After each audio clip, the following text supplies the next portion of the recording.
तो let's understand this, कैसे कैसे कहाँ कहाँ पॉसिबल हो।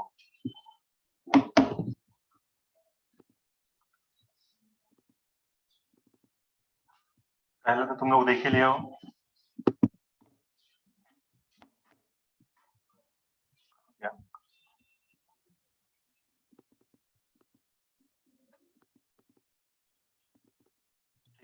तो फर्स्ट तुमने देख लिया, कहाँ पे देख लिया, कार्बन कार्बन के अलोंग देख लिए हैं।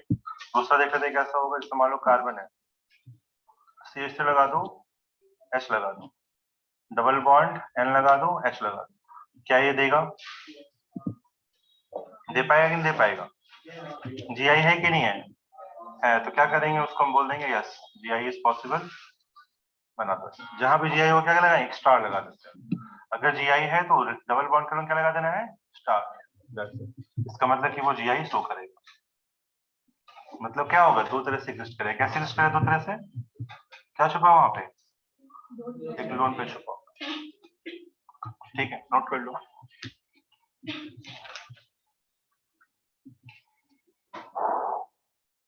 Cl है, डबल बॉन्ड है, H क्या देगा GI,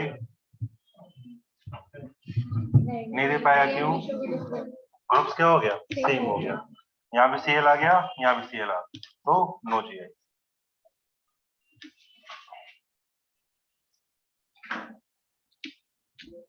and double bond and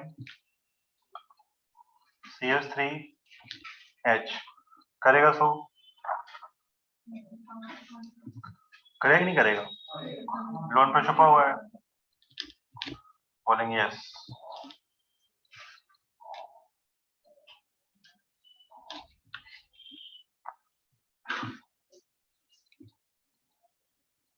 करेगा नहीं करेगा, क्यों नहीं करेगा,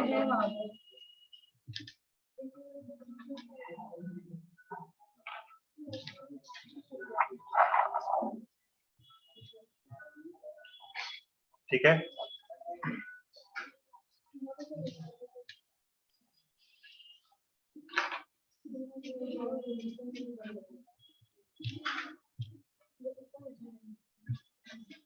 करेगा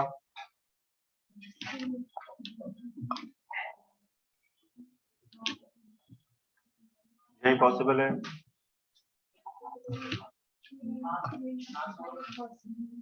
कार्बन लगा हुआ है, इधर अलग अलग है, यहाँ से बढ़ो आगे, क्या है यहाँ पे CH, यहाँ से बढ़ो आगे क्या है, तो क्या सेम है अलग है, करेगा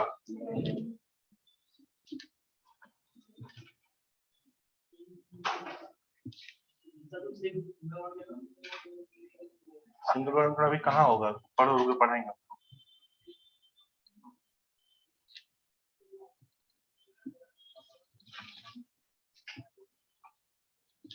करेगा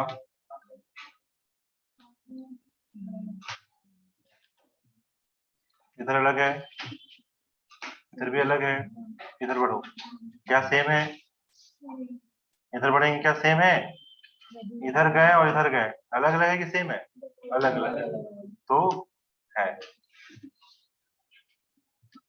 पढ़ते जाओ फटाफट।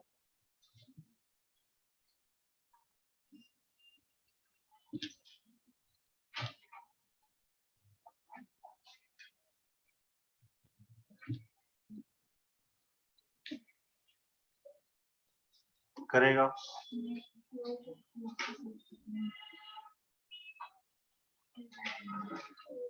कर पाएगा नहीं, इधर तो अलग है लेकिन इधर क्या हो गया, नहीं। ठीक है, अब देखो रिंग के अलोंग दिखाते, अलोंग रिंग, रिंग के अलोंग का पॉसिबल,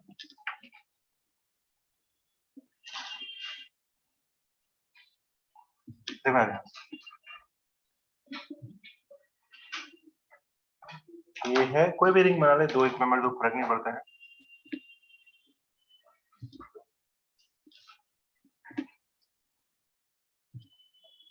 ठीक है, तो ये कंपाउंड हमको दिख रहा है जहाँ पे डबल बॉन्ड नहीं है, क्या सिंगल बॉन्ड और रिंग का पार्ट है। तो अगर तुम देखोगे, तुमको इमेजिन करना पड़ेगा प्रॉपर से। तुमको क्या इमेजिन करो कि एक ट्राइंगल लगा हुआ है, ठीक है, इसको ट्राइंगल जिम बोल, ट्राइंगल दिख रहा है, ठीक है। अब ट्राइंगल में एक CH3 ऐसा लगा हुआ है और यहाँ पे क्या एक CH3 ऐसा लगा हुआ है, ठीक है। तो अभी डिस्टेंस कितना CH3 का बिल्कुल पास में, ठीक है। अगर हम घुमाने की कोशिश करें, किसी एक को पकड़ फिक्स कर ले और एक को घुमाएंगे, तो ये किससे जुड़ा हुआ है, ट्राइंगल से जुड़ा हुआ है। अगर तुम इसको घुमाओगे तो ये पूरा रिंग घूमने की कोशिश करेगा, और रिंग घूम पाएगा क्या, रिंग को बांधो, एक रिंग को बांधो, रिंग घूमना चाहेगा, घूमेगा तो कैसा आएगा, फिर से टॉर्सन आ जाएगा, स्ट्रेन आ जाएगा, या फिर रिस्ट्रिक्टेड आ जाएगा। तो सिंस ये रिंग जो है, जब तुम इसको नीचे करने की कोशिश करोगे, ये भी उल्टा घूमने की कोशिश करेगा, और जब घूमेगा तो क्या रिंग घूम सकता है, टेढ़ा हो सकता है रिंग, सिंगल बॉन्ड होता तो घूम जाता, लेकिन सिंस ये रिस्ट्रिक्टेड है, पकड़ के रखा हुआ है, तो ये पॉसिबल नहीं है। तो अगर हम यहाँ पे ऐसा कोई कंपाउंड बनाते हैं तो जहाँ पे CH3 नीचे हो जाए और H ऊपर हो जाए, लेकिन एक वो जैसा तो वैसा रहे, ये दोनों आपस में रोटेट नहीं कर सकते हैं, दोनों पॉसिबल नहीं है, तो क्या बोलेंगे, दोनों क्या है, अलग अलग कंपाउंड। क्या है ये दोनों, अलग अलग कंपाउंड। इसीलिए जो सिंगल बॉन्ड होता है रिंग का, ठीक है, उसके अलोंग में क्या होता है, GI फॉस्फेट। तो सिंगल बॉन्ड मतलब कहीं भी ये वाला जो है क्या बोलेंगे, this is the geometrical set. तो मतलब क्या इसके अलोंग हम नहीं घुमा सकते थे, ये दोनों क्या है मेरे अलग अलग कंपाउंड। एक क्या हो जाएगा, इसका डिस्टेंस कितना है देखो दोनों के बीच, पास में है, और यहाँ क्या हो गया, दूर हो गया। तो क्या बोलेंगे, दोनों क्या है, A and B are geometrical acids.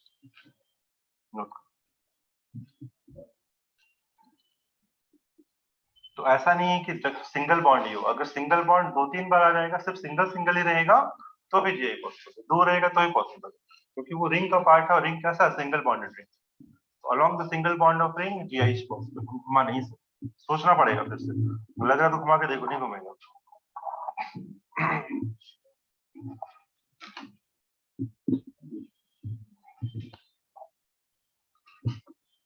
जब भी तुम इस CH3 को इधर निकालोगे तो क्या होगा, उसके साथ वो पकड़ा हुआ है, वो भी टेढ़ा होना शुरू हो जाएगा, टेढ़ा होगा तो फिर क्या होगा, स्ट्रेन उसमें आ जाएगा, वो रोटेट नहीं हो सकता, तो रोटेट नहीं हो सकता, ये नहीं बनेगा।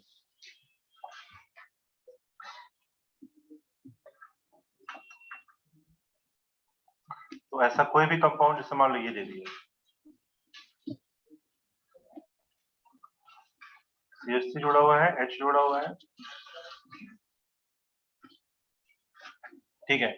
फिर से क्या सिंगल बॉन्ड है रिंग का, तो यहाँ फिर से क्या होगा, GI पॉसिबल होगा। किसी एक के अलोंग तुम स्टार बना सकते हो, इधर ही बना सकते हो चाहे इधर ही बना सकते हो, बात बराबर है। हम क्या बोलेंगे, GI इज पॉसिबल। क्या चाहिए सिर्फ तुमको, उस कार्बन पे दो अलग ग्रुप चाहिए, उस कार्बन पे दो अलग ग्रुप चाहिए मिनिमम। अगर हम दोनों सेम ग्रुप कर देंगे तो GI पॉसिबल होगा नहीं।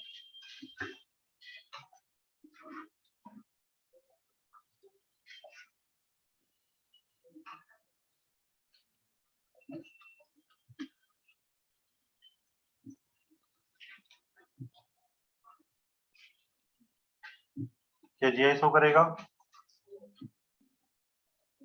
ये शो करेगा कि नहीं करेगा,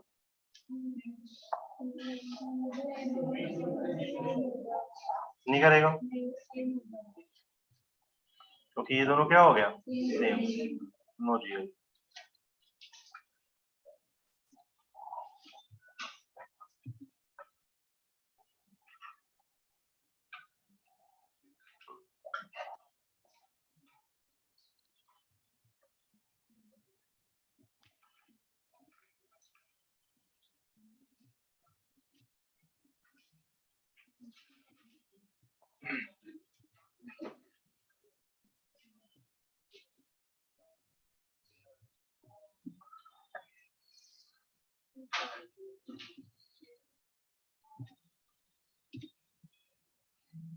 क्या GI करेगा,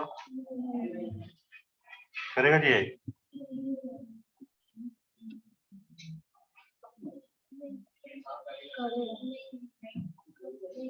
अलग है, बट यहाँ पे क्या है, नहीं करेगा GI, करेगा।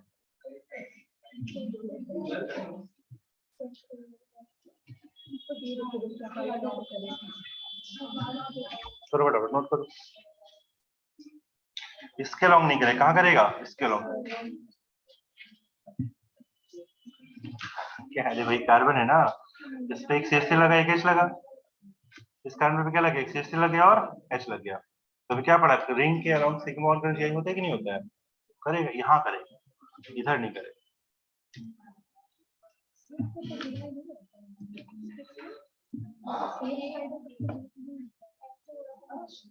अभी क्या पढ़ा है, अभी जस्ट पढ़ा रहे हैं, दिमाग कहाँ रहता है। सिंगल बॉन्ड ऑफ रिंग के अलोंग होता है, तो देखना सिर्फ यही नहीं है, इधर भी देखना है। और हम H दिखाएंगे नहीं, H दिखा दिए। अंडरस्टूड है कि H वहां पे छुपा हुआ है, ठीक है।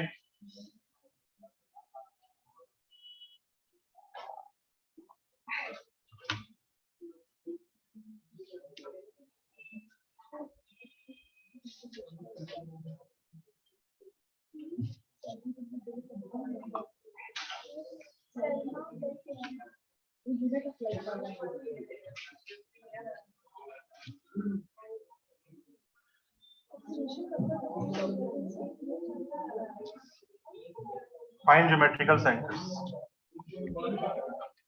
Find number of geometrical centers. कहाँ कहाँ GI हो? करो करो, हल्ला मत करो, करो कॉपी में बना के देखो क्या।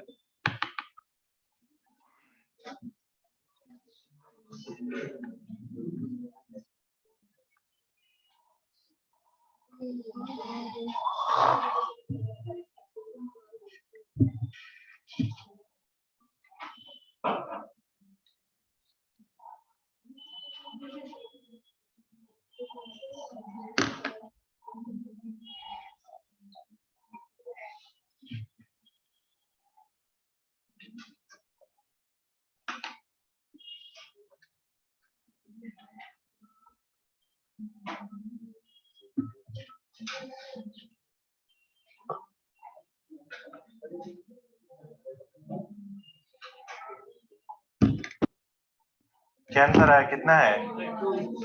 2। कहाँ पे? डबल बॉन्ड कलम करेगा,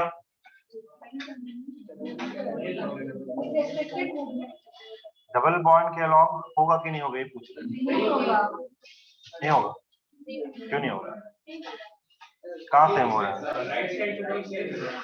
वेरी गुड। देखो इधर बढ़ोगे, कहाँ, इधर, इधर बढ़ेंगे ये सेम, इधर बढ़ेंगे ये सेम, इधर बढ़ेंगे ये सेम, इधर बढ़ेंगे भी तो सेम, तो इसके अलोंग GI पॉसिबल नहीं। बट अगर यहाँ देखें तो ये और ये कार्बन क्या है, अलग अलग है। H छुपा हुआ है, यहाँ भी H छुपा हुआ है, तो यहाँ पे होगा।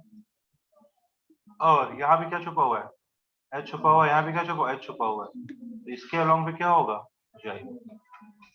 तो 2 GI होगा along rings, but not along double bond. Total कितने स्ट्रक्चर आएंगे, 4। 2 GI करेगा, 4 आइसोमर हो। ये रिंग नहीं दिख रहा बेटा, क्या ये रिंग है ना ये, तो यहाँ पे क्या है अपना, ये पूरा का पूरा देखोगे तो ये और ये अलग है कि नहीं है, ये और ये अलग है कि नहीं है, तो रिंग कलम हो जाएगी। और जहाँ पे नहीं किया तुम लोगों ने, क्या कर देते थे, यहाँ पे कैसे कर रहा था फिर बताओ, बीच में कार्बन नहीं आ रहा था, तो क्या दिक्कत है, यहाँ पे नहीं कार्बन तो आए, एक हमने क्या, एक हो, 2 हो, 3 हो, अलग फर्क नहीं होना चाहिए, ठीक है। सिंगल बॉन्ड होना चाहिए, बस इतना ध्यान रखना, सिंगल सिंगल बॉन्ड है, 2 GI हो जाएगा। तो 2 GI है तो कितने स्ट्रक्चर आएंगे इसके, 4 आइसोमर्स।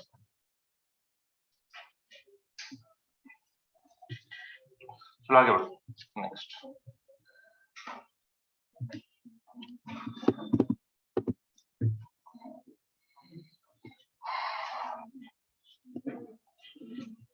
देखो नेक्स्ट, अलोंग, एक और लास्ट पार्ट है इसका, अलोंग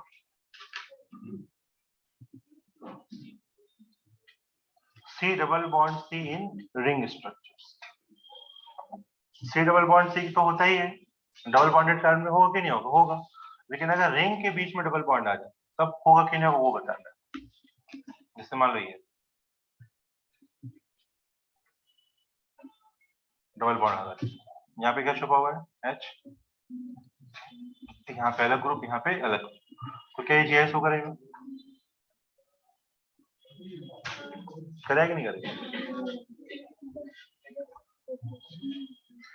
देखो ध्यान देना, समझा रहे थोड़ा सा डिफिकल्ट पार्ट समझ में। अगर हम कार्बन कार्बन का डबल बॉन्ड देखते हैं तो कार्बन कार्बन के डबल बॉन्ड के लंब तो होता ही था, है ना? लेकिन अगर वो डबल बॉन्ड रिंग का पार्ट है तो रिंग का पार्ट है मतलब क्या, रिंग के अंदर डबल बॉन्ड लगा हुआ है। अगर वो जीआई करता, जीआई मतलब होता है क्या, उसका दूसरा आइसोमर एग्जिस्ट करना चाहिए। तो अभी ये कैसा सिस्ट फॉर्म में, दोनों एक तरफ है, दोनों एक तरफ है ना? तो इसका ट्रांसफॉर्म अगर अब होता तो दोनों क्या होते एक दूसरे के, जीआई। लेकिन होता क्या है ना कि 6 मेंबर्ड रिंग में इतना स्ट्रेन होता है कि वो टेढ़ा हो ही नहीं पाता, उसका ट्रांसफॉर्म बन ही नहीं पाता। अगर ट्रांसफॉर्म पॉसिबल ही नहीं है दुनिया में तो उसका आइसोमर एक्सिस्ट कर सकते हैं कभी? नहीं। तो because of the ring strain वो इतना घूम ही नहीं पाएगा, घूम ही नहीं पाएगा तो ट्रांसफॉर्म कभी एग्जिस्ट कर ही नहीं पाएगा।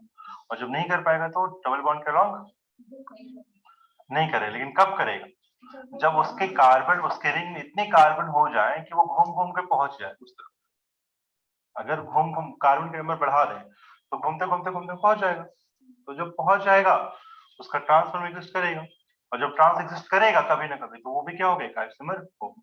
तो मिनिमम कितनी कार्बन चाहिए उसके ट्रांसफॉर्म को एग्जिस्ट करने के लिए? वो है 8। अगर रिंग में 8 कार्बन है तभी उसका ट्रांसफॉर्म एग्जिस्ट करेगा, नहीं तो नहीं करेगा।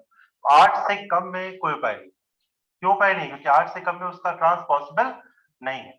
अगर 8 से ज्यादा कार्बन है, 8 है, तो उसका ट्रांस बन सकता है, और बन सकता है तभी एग्जिस्ट कर सकता है। यही हमको पढ़ना, नोट कर लो।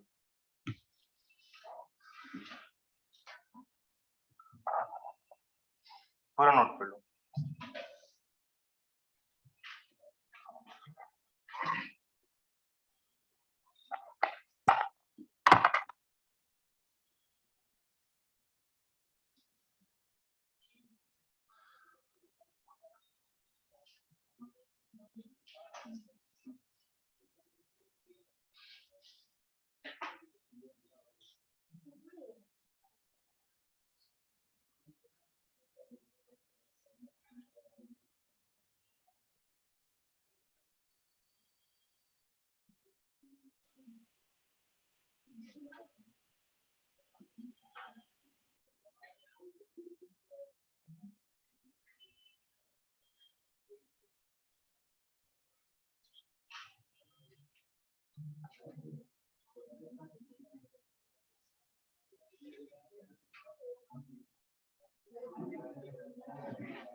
हो गया नोट?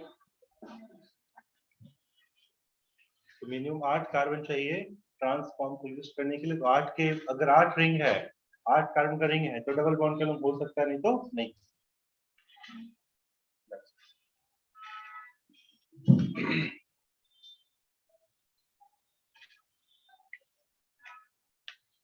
तो क्या इसका जीआई होगा जो बना के रखे हैं बोर्ड पे? नहीं।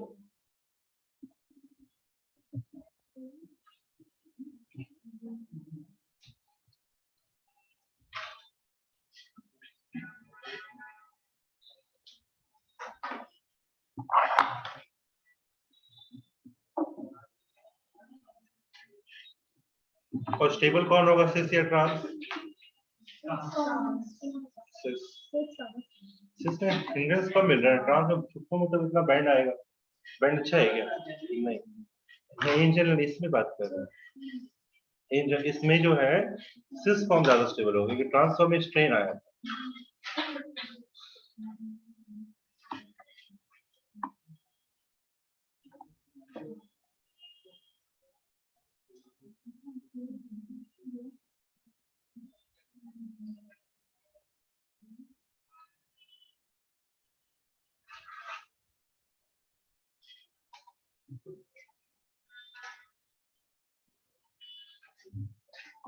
हो गया? ठीक, तो यहाँ पे बताना कितना आइसोमर आएगा।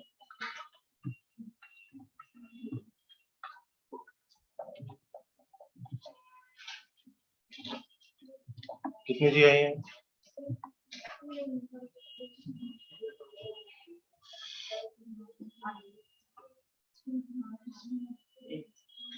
जी आई होगा कि नहीं होगा यहाँ पे?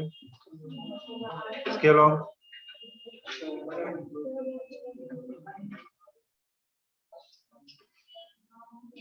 होगा, कितने कार्बन है? तो यहाँ भी होगा और यहाँ पे होगा, कितना हो जाएगा?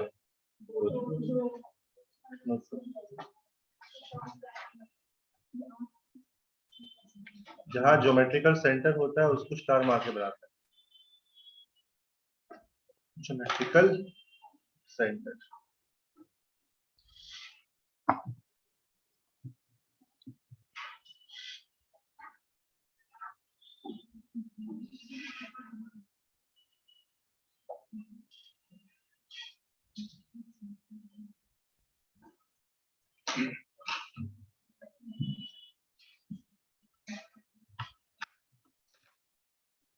ठीक है, अब देखो यहाँ पे क्या है, समझ में आ ही गया यहाँ पे। अब क्या है कि अगर मान low carbon containing double bond सारे ग्रुप अलग हो, ए हो, बी हो, सी हो, डी। अगर ए था, बी था, तब तो दो दो ग्रुप सिमिलर थे, उस केस में सिस ट्रांस बोल दिए। लेकिन अगर सारे ग्रुप्स अलग अलग हो, उस केस में हम सिस ट्रांस नहीं बोल सकते। If all the groups are different, in that case we call it E and Z.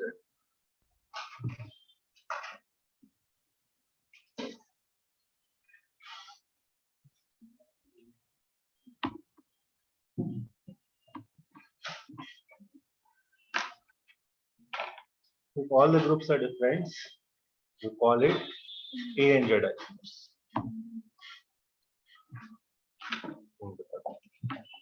E and Z isomers.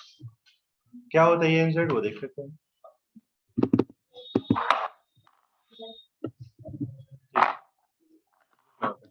E and Z जो होगा,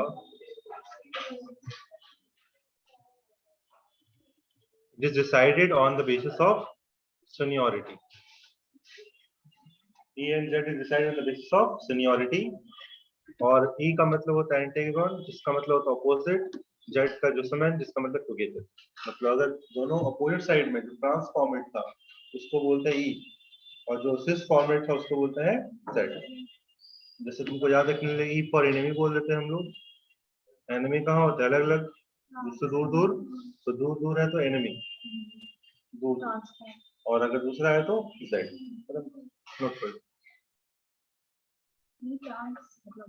E मतलब ट्रांसफॉर्मेट, E फॉर एनिमी फॉर्मेट, दूर दूर रहेगा। ना ना, बस E लिख लो, Z मतलब क्या है बस वो लिख लो, ताकि कहीं पूछ लो तो पता होना चाहिए।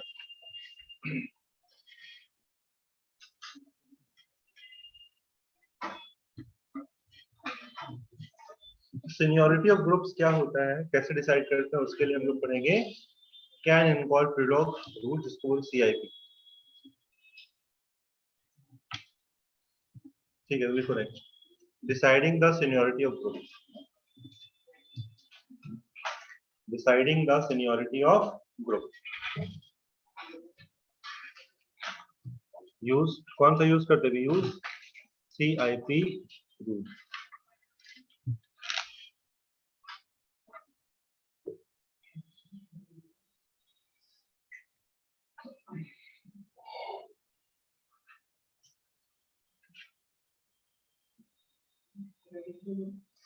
CIP rule, deciding the seniority of group. यहाँ पे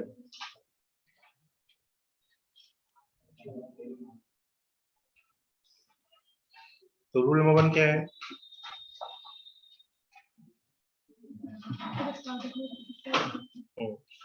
With the most, the group with the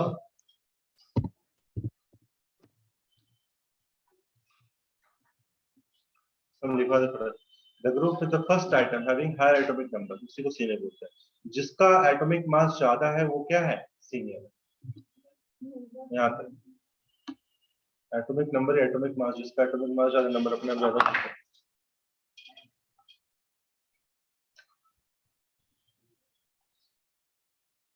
जिसका एटॉमिक नंबर ज्यादा रहेगा वो सीनियर होगा। एटॉमिक मास एटॉमिक नंबर कहाँ अलग होता है, उल्टा होता है। जिसका एटॉमिक नंबर ज्यादा उसका एटॉमिक मास ज्यादा है ही है ना, इससे कहाँ गलत। आर्गन और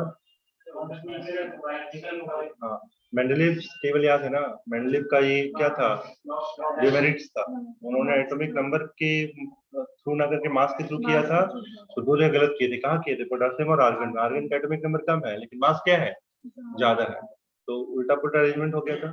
और एक जगह और आयोडीन और टेलुरियम में, आयोडीन का मास ज्यादा है, आयोडीन का मास कम है लेकिन नंबर क्या है, ज्यादा। तो इसलिए हम जो बोलेंगे एटॉमिक मास ये गलत है, atomic number is more correct. Number के थ्रू जनरली मास के थ्रू। ठीक है, तो क्या है हमारा ऑर्डर, आई बी आर सी एल, ये सब क्या है, जिसका मास ज्यादा रहेगा, नंबर ज्यादा, वो क्या है, सीनियर तरफ का। कहने का तात्पर्य ये है, देखो यहाँ पे अगर यहाँ सी एल लगा हुआ है, यहाँ वी एल लगा हुआ है, यहाँ पे सी एस टी, यहाँ पे एच लगा दो, यहाँ पे लगा दो कुछ भी लगा दो, सी एस टी लगा दो।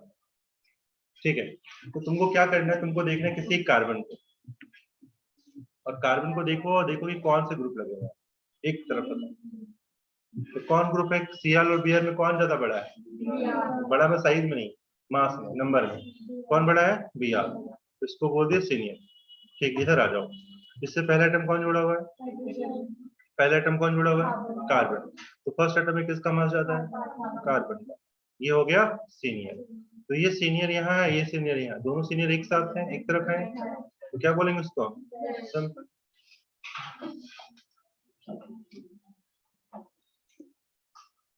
हम सिर्फ फर्स्ट आइटम को देखते हैं, बिल्कुल सिंपल, खत्म हो गया, ऐसे ही है, बस रूल लिखने की जरूरत नहीं है। हमको फर्स्ट आइटम देखना है, अगर फर्स्ट आइटम डिसाइड नहीं कर पाएगा तो किसको देखेंगे, सेकेंड आइटम। नोट कर, यहाँ पे नोट किया। रूल 2, अगर वही एटॉमिक मास इसका ज्यादा, उससे अपने आप हो जाएगा जिसका एटॉमिक मास, तो मास किसका ज्यादा, एटॉमिक मास आइसोटोप में सीनियर, जिसका मास ज्यादा वो सीनियर हो जाता है। तो ट्रिटियम, ड्यूटेरियम और हाइड्रोजन, ट्रिटियम से पहले होगा सीनियर, जिसका मास ज्यादा है वो ज्यादा है। 14 का ज्यादा है 12 से।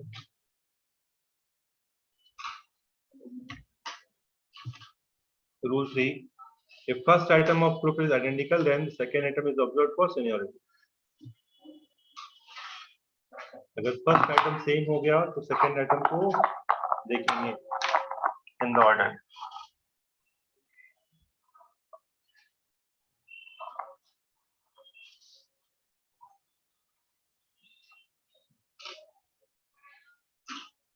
CH2 CH, CH2 CH2 NH2, ठीक है, देख समझते क्या बोल रहे, देखना। अगर फर्स्ट आइटम सेम है तो किसको देखना है, सेकंड आइटम। ध्यान रखना, डबल बॉन्ड से लग गया। अब लगा दो यहाँ CH2 CH3, यहाँ लगा दो CH2 Cl, और यहाँ लगा दो Cl, यहाँ लगा दो Br। यहाँ डिसाइड करना आसान है, कौन बड़ा है, अब इनको देखना है। ठीक है, तो कैसे देखते हैं, थोड़ा सा और साफ साफ बना रहे हैं। CH2 CH3 है, CH2 Cl है ना, इसको ऐसा ना बने, कैसा बने, CH2 एक बना के दिखा दे ताकि तुम लोग अगला खुद से करो। CH3, और ये क्या है, CH2 Cl है ना, ये दे रखा है। तो अपने को देखना है फर्स्ट आइटम, इस कार्बन से फर्स्ट आइटम ये है, ये फर्स्ट आइटम है, दोनों कार्बन आ गया, डिसाइड कर पाएंगे। फिर देखना सेकंड, ये सेकंड है, ये सेकंड, ये भी क्या है, सेकंड। और फिर सेकंड के बाद क्या आएगा, थर्ड, थर्ड, थर्ड। फिर यहाँ पे क्या है, ये 1 है, ये हो गया 2 2 2, फिर उससे भी जुड़ेगा 3 3 3 4 4 4 चलता रहेगा। ठीक है, तो तुम 1 से डिसाइड कर पाए। अब 2 देखो, इसमें 2 हाइड्रोजन हाइड्रोजन और कार्बन जा रहे हैं, इसमें हाइड्रोजन हाइड्रोजन कौन आ रहा है, क्लोरीन आ रहा है। तो इनमें से कोई भी एक बड़ा हो गया तो वो क्या हो गया, ओवरऑल सीनियर हो गया। अगर कोई भी एक आइटम बड़ा हो गया तो वो क्या हो गया, ओवरऑल सीनियर हो गया। तो कौन सीनियर हो जाएगा फिर हमारा, ये पूरा ग्रुप सीनियर हो जाएगा। ठीक है, तो हम क्या बोलेंगे, ये फिर से यहाँ ये फिर से क्या आ जाएगा, ये नोट करो। फर्स्ट आइटम को मार्क करो, फिर सेकंड को मार्क करो, फिर ऐसे मार्क करते जाओ जब तक कि सीनियर डिसाइड ना हो।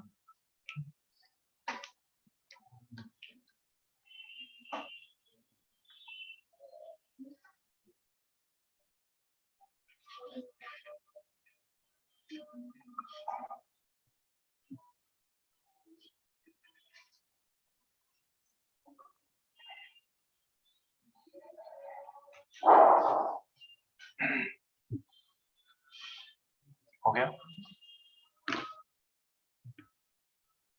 रूल नंबर 4 में लिख लो,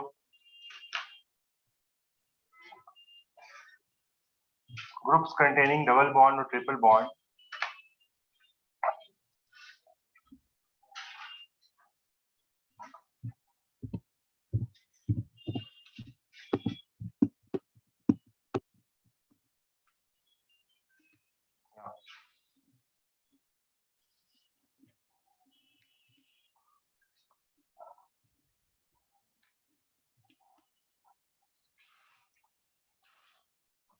ट्रिप्लिकेट कर देते हैं, बताते हैं क्या है।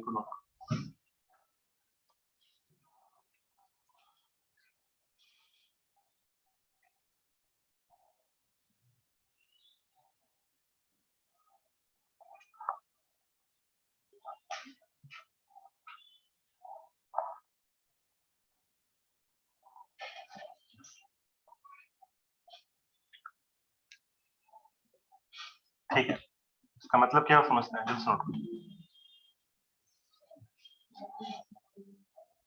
अगर हमारा डबल बॉन्ड जुड़ा हुआ है, देखो यहाँ ध्यान से,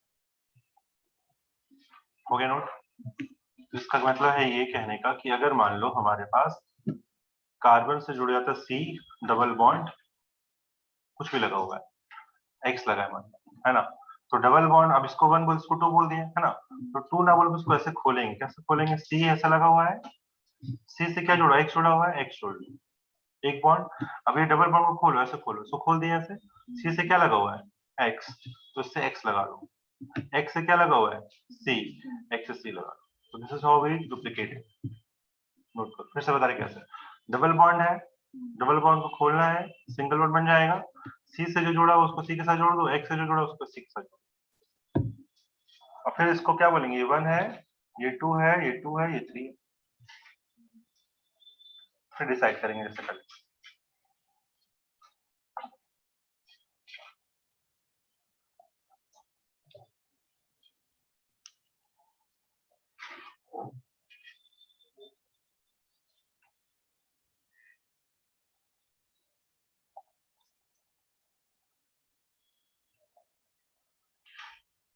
जैसे मान लो क्या ट्रिपल बॉन्ड आ गया, सी है, ट्रिपल बॉन्ड वाई है, क्या करेंगे,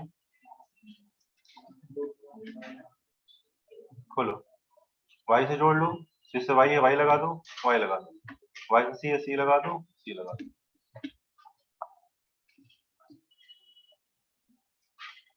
इसको ट्रिप्लिकेट कर।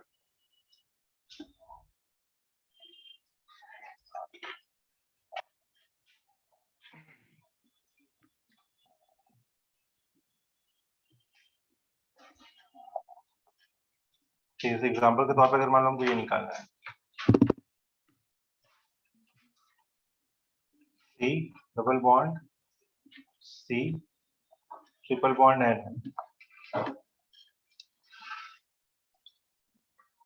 CH2 लगा हुआ है, ठीक है, तो ट्रिपल बॉन्ड ना लेके तुम चलो तो CN ले लो, कोई फर्क नहीं पड़ता, सी दे लो, CH ले लो, और आसान हो जाएगा, थोड़ा डिफिकल्ट कर दे रहे हैं तेरे संग CH। कैसे करेंगे दोनों डिसाइड, सी है, सी है, फर्स्ट फर्स्ट ये आ गया, फर्स्ट फर्स्ट ये हो गया, डिसाइड नहीं कर पा रहे हैं, अब क्या करोगे, खोलो, सी हो जाएगा, सी हो जाएगा, ये क्या हो रहा है, एक्स, ये भी सी हो जाएगा, और ये भी सी हो जाएगा, ठीक है, इसको खोलेंगे, इसको खोलेगा सी, और इससे भी क्या लग जाएगा सी, अब खत्म। तो अगर हम देखेंगे इसका 1 1 तो सी हो गया, 2 2 पे कौन आएगा, कार्बन, कार्बन कार्बन, इस पे क्या आएगा कार्बन कार्बन, लेकिन ये क्या है हाइड्रोजन, तो ये 2 हो गया। तो इसमें तीनों क्या है कार्बन, इसमें 2 कार्बन और एक क्या है हाइड्रोजन, तो ज्यादा कौन अच्छा है ऊपर वाला, ये ओवरऑल क्या हो जाएगा सीनियर हो जाएगा। तो C triple bond C is senior than C double bond, ये ओवरऑल सीनियर हो, ये तो सीनियर क्या रहेगा ये,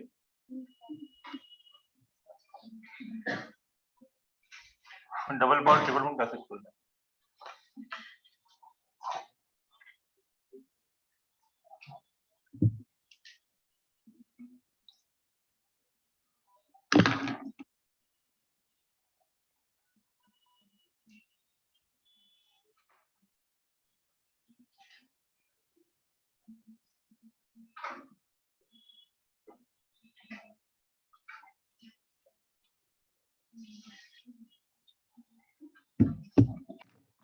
हो गया,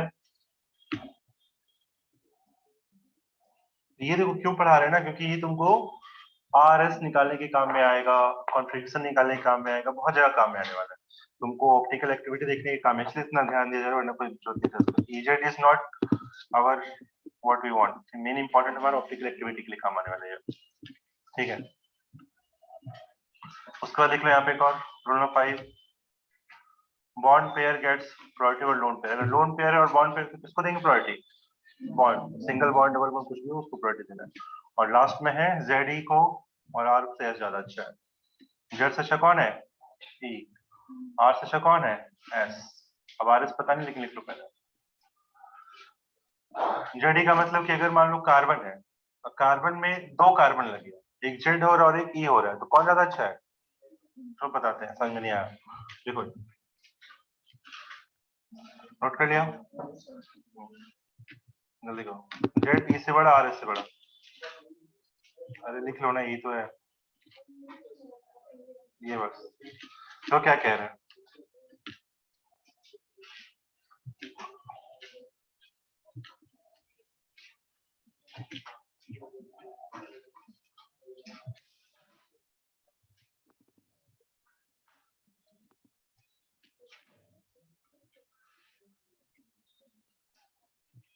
हो गया उसमें काम करना।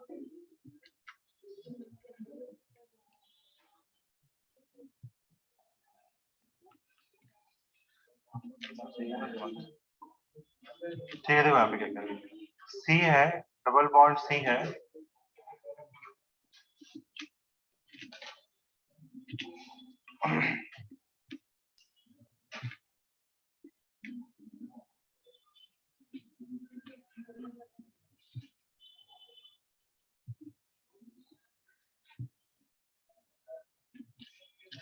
ठीक है, ऐसा निकालना है, तो इसको निकालना क्या आएगा, फटाफट बनाओ,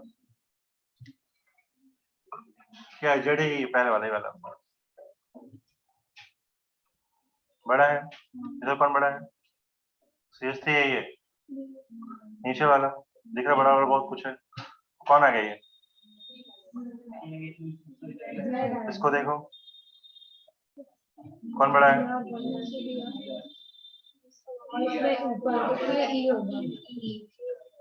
आया समझ में क्या बोल रहे हैं, अब इसको देखो, बी आर बड़ा है सीएल से, अब इधर जाओ तो इधर भी वही चीज है जो इधर लगा हुआ है, डिटो सेम है, लेकिन ये वाला जेड और ये वाला क्या है E है, तो इसके लिए किसको प्रायोरिटी देंगे, जेड, तो उसमें जो है जेड ज्यादा प्रायोरिटी में आएगा। हाँ देखिए कितना बड़ा, नोट करो फटाफट, हाँ डिटेल में जाके देखना कि अगर अंदर ही अंदर जा रहे हैं तो आर और एस में आर बड़ा होता है और जेड में ई,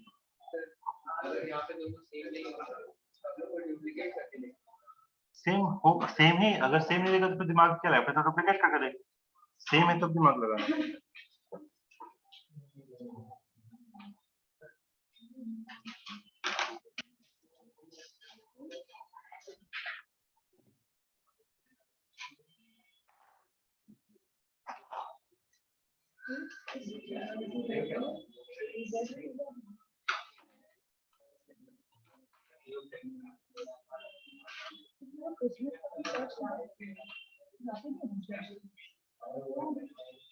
ठीक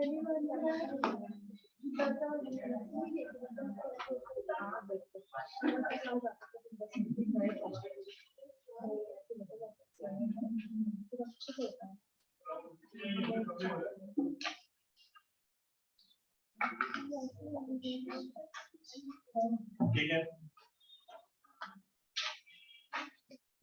इसके बाद ये जीआई कंप्लीट हो चुका है। आई थिंक ब्रेक ले लो, इसको खत्म कर दो, इसको देख लो, इसको नोट कर लो। नंबर ऑफ जीआई लिखो, कंप्यूटर की बढ़ो आगे, बता रहे शॉर्ट में देखो ना। अगर तुमको निकालना हो total number of geometrical isomers, जैसे मान लो तुमने क्या निकाल लिया, ज्योमेट्रिकल सेंटर आइडेंटिफाई कर लिया, अब निकालना कितने आइसोमर्स बनाएगा, उसके लिए ये रूल लिखना है। शॉर्ट में को बता रहे हैं, देखो finding total number of GI, finding total number of geometrical isomers in a given compound.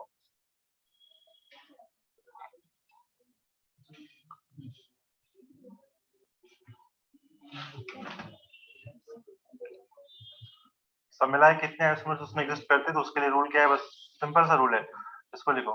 First, अगर कंपाउंड कैसा है, लिखो ऐसा topic number 1, if compound has dissimilar ends,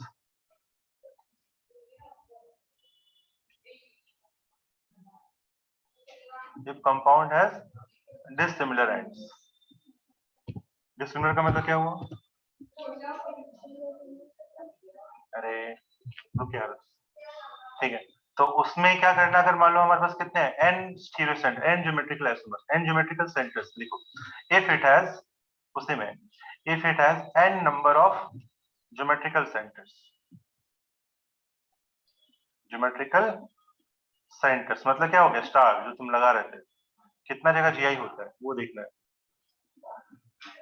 ठीक है, फॉर एग्जांपल इसको बनाओ,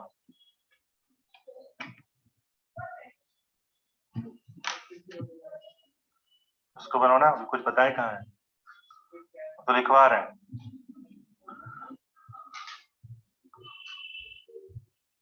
इसको बनाओ, तो कितने ज्योमेट्रिकल सेंटर निकालो फटाफट आप,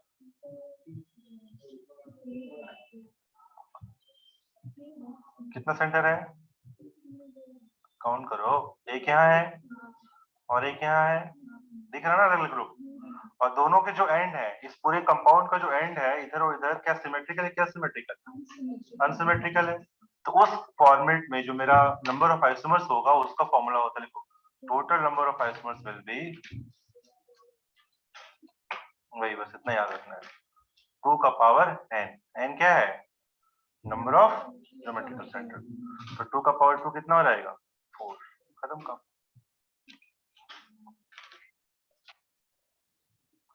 सबसे सिंपल फॉर्मूला हो गया कब, जब सिमेट्रिकल नहीं हो, अनसिमेट्रिकल हो और n,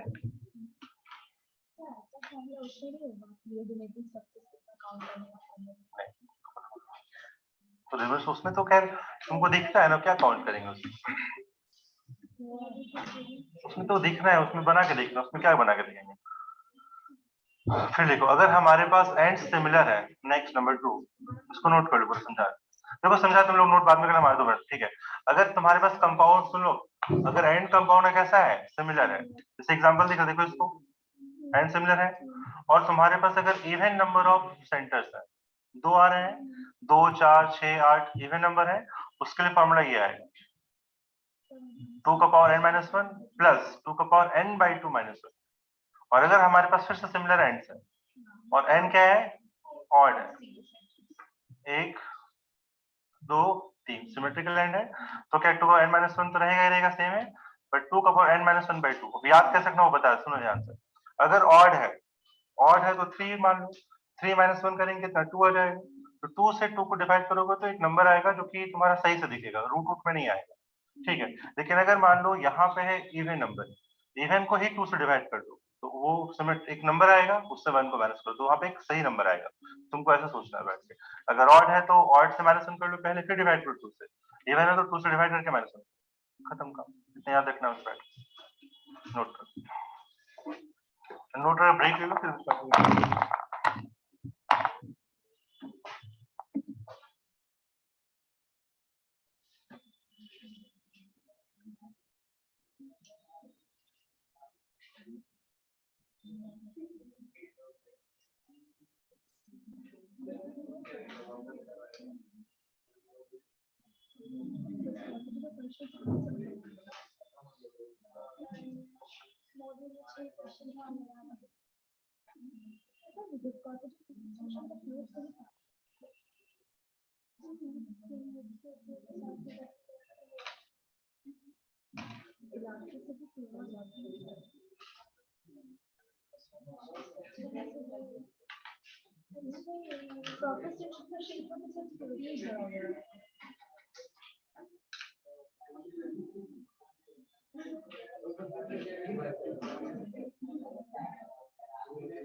नहीं देते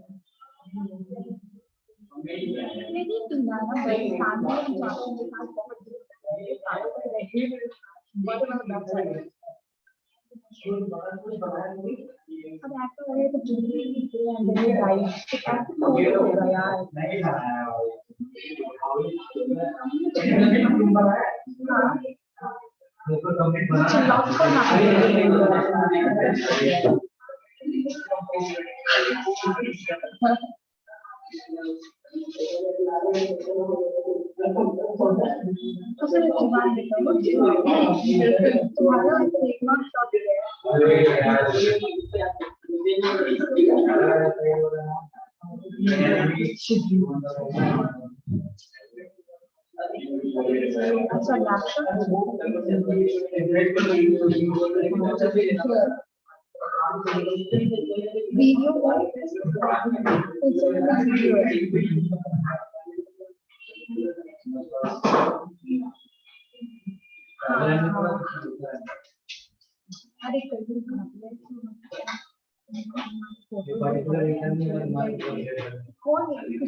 फोटोज में काम को है एप्स वगैरह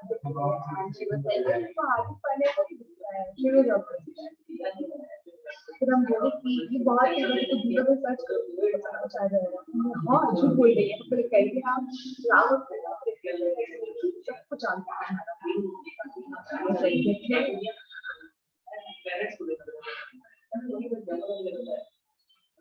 क्या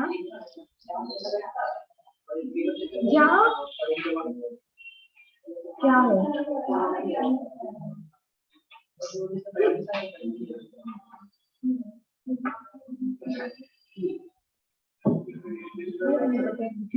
एक लड़का अभी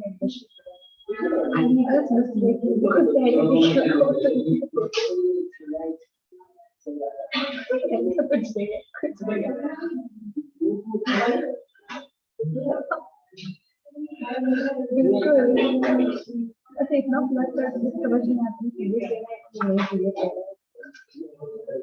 हाँ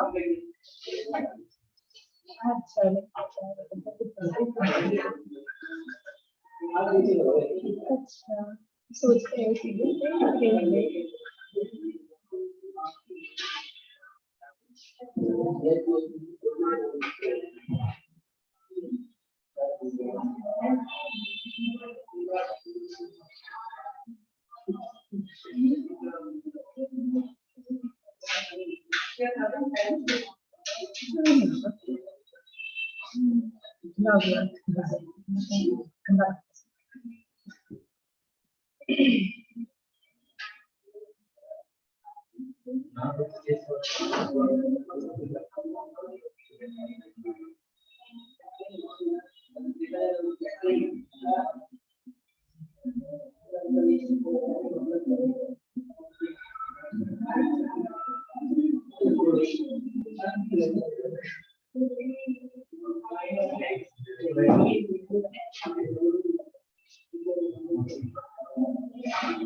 तो इस बुक से इससे बना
बाहर को मिला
अरे कमरे चलो यार नीचे से नीचे ऊपर इसमें तो जा ही सकता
ये देखो 90 कैसा आया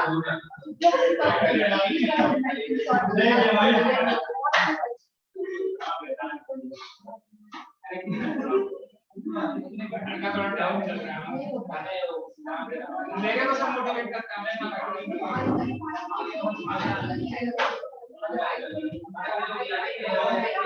बहुत ज्यादा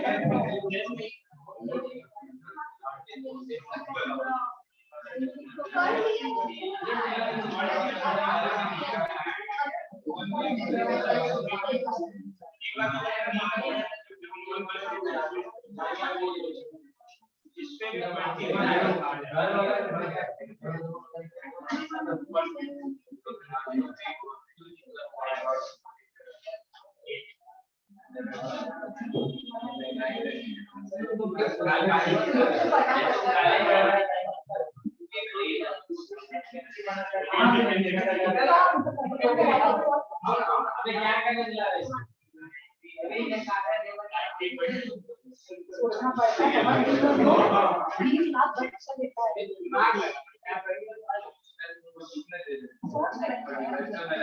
राइट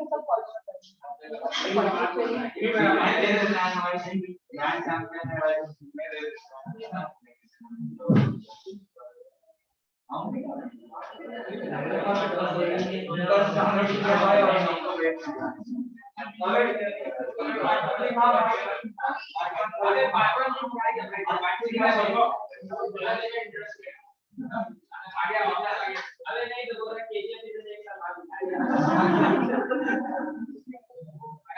को मेरे को मार्जिन देख पाना इसलिए ये तो ले ले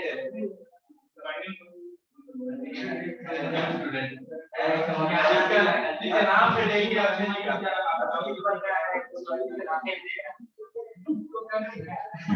अरे नाम नहीं है आपको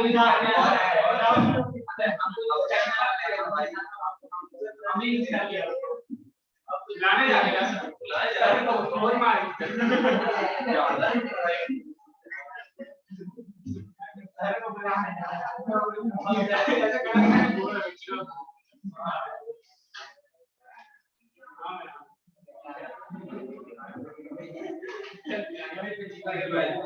बहुत मारे पढ़े ना तो इसको पूरा इंग्लिश में बोल के इसको लगा गाली कर दिया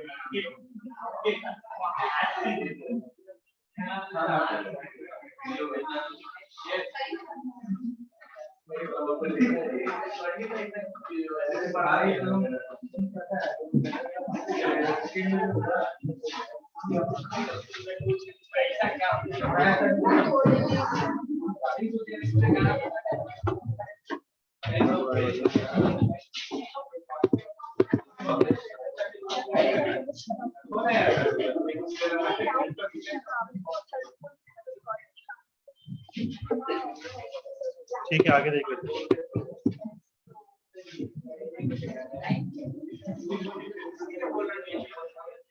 एक छोटा सा पार्ट बच गया, उसको भी नोट कर ही लो।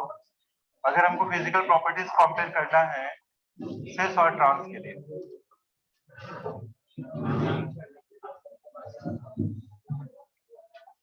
comparing the physical property of cis and trans isomers.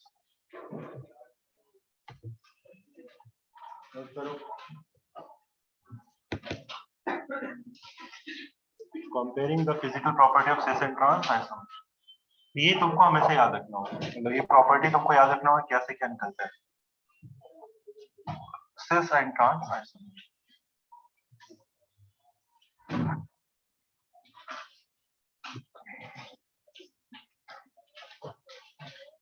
अगर हमारे पास सिस और ट्रांस आइसोमर दे रखा है, हमको बताना उसका डायपोल मोमेंट क्या आएगा। इसको 1 बोलते हैं, इसको 2 बोलते हैं, तो किसका ज्यादा होगा देखिए, बताओ खुद से।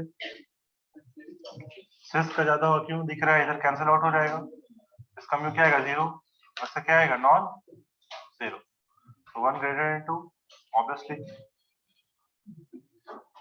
ट्रांस आइसोमर में क्या हो रहा है, कैंसिल आउट हो जा रहा है, पता है तुमको।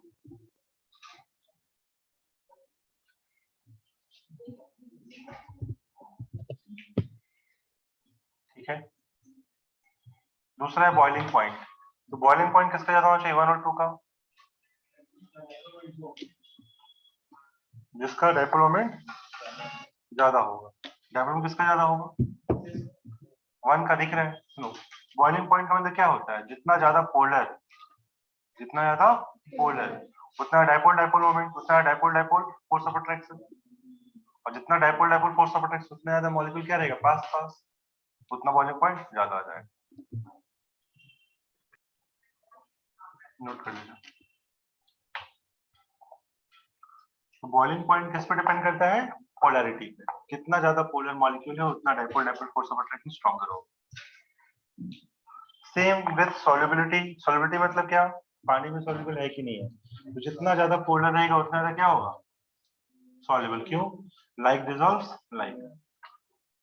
व्हाट इज पोलर सॉल्वेंट, तो पोलर में पोलर चीजें घुल जाएंगी।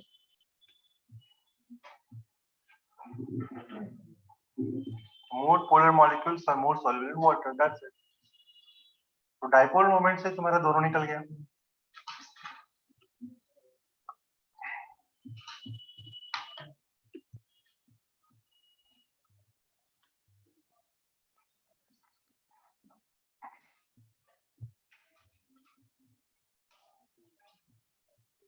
ठीक है, लेकिन जो मेल्टिंग पॉइंट होता है ना, उसको याद रखना। मेल्टिंग पॉइंट क्या होता है, मेल्ट करना, कितनी देर में मेल्ट कर जाएगा।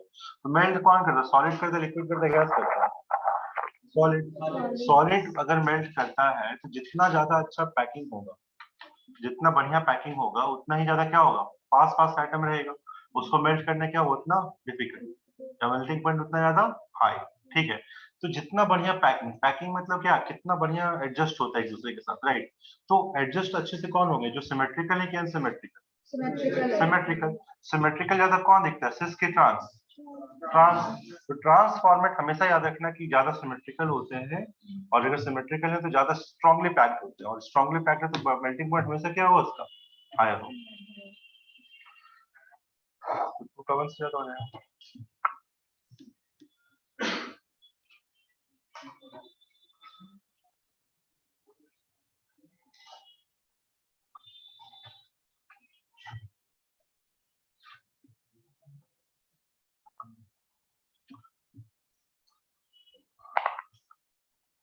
और लास्ट है स्टेबिलिटी।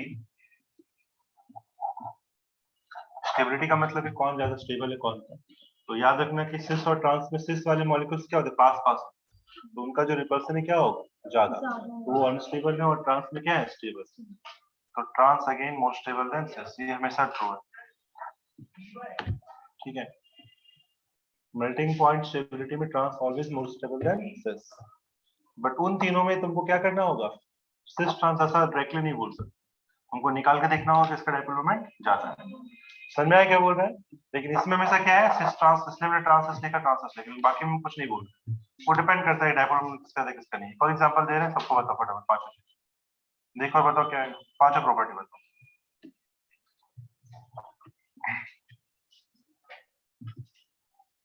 देखो इसको जल्द से निकालो।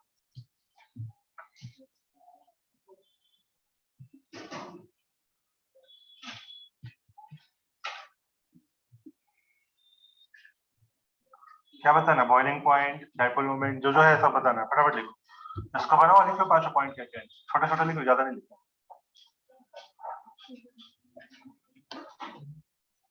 अब ये पहले वाला क्या है, पहले वाला ट्रांस है, दूसरा क्या है, सिस। निकाल इजीली कर लो, सिस ट्रांस मतलब ऐसे तो देखो दो ग्रुप सेम है ना, यहाँ पे ये हाइड्रोजन दिख रहा है सेम है, तो यहाँ सिस ट्रांस काम करेगा। कोई भी दो ग्रुप सेम होना चाहिए, सिस ट्रांस काम कर जाए। जब चारों ग्रुप डिफरेंट है तो इजड काम।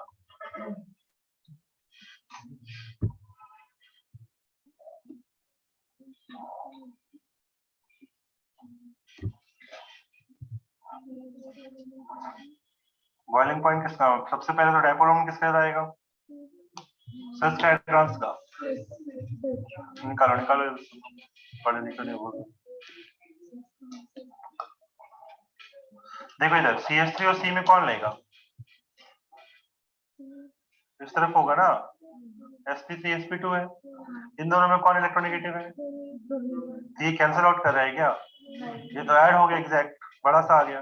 बट ये क्या है, ऐसे, और ये क्या है, ऐसे, तो इसका दो कंपोनेंट आएगा, एक कंपोनेंट ऐसे जाएगा, एक कंपोनेंट ऐसे जाएगा, तो ये थोड़ा सा कैंसिल आउट भी हो रहा है। इससे ज्यादा पोलर कौन है, ये कि ये, फर्स्ट वाला इज मोर पोलर, दोनों ही पोलर है, लेकिन पहले वाला क्या है, मोर पोलर। ध्यान देना, हम इसे इसलिए बोले कि सिस ट्रांस डायरेक्टली नहीं बोल सकते, डिपेंड करता है कंपाउंड कैसा है, जो ऊपर हम लिखवाए इसलिए लिखवाया था, दोनों ही पोलर है, लेकिन इस बार जो ट्रांस है वही क्या है, मोर पोलर। दिख रहा है ऐड हो रहा है, उधर क्या हो रहा है, ऐड नहीं हो रहा है, कट जा रहा है। फटाफट निकल यार, आंसर क्या है।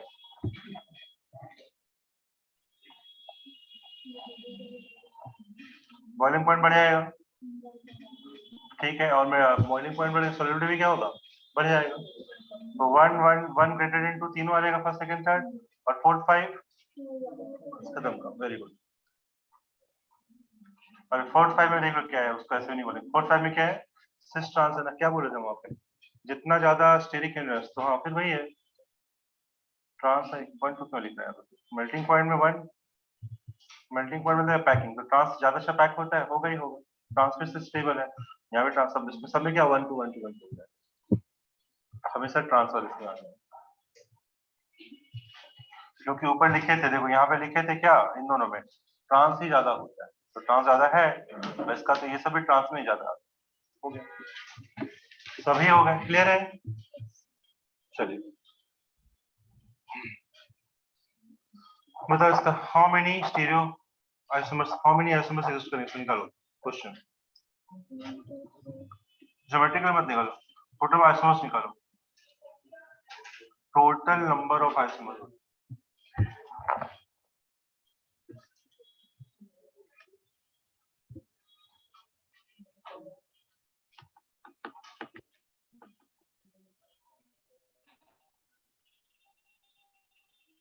ए का और बी का कितने आइसोमर्स होंगे टोटल?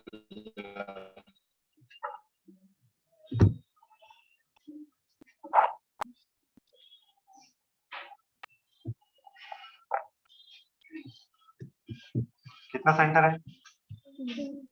3 सेंटर है। एक we are talking about geometrical centre right now, we are not talking about optical centre, वे पढ़े नहीं है। तो 3 है और सेंटर क्या है? सिमेट्रिकल एंड सिमेट्रिकल क्या आ जाएगा? 8। और वैसे भी अगर तुम लोग मैथ्स पढ़े हो परमुटेशन कॉम्बिनेशन तो 3 जगह है और हर जगह क्या सिस ट्रांस रख सकते हैं। सिस ट्रांस 2 तरह से 2 तरह से 2 तरह से कितना रहेगा? 8।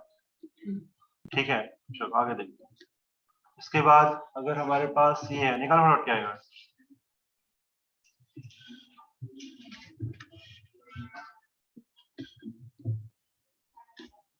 एक ये और कहीं है? नहीं है।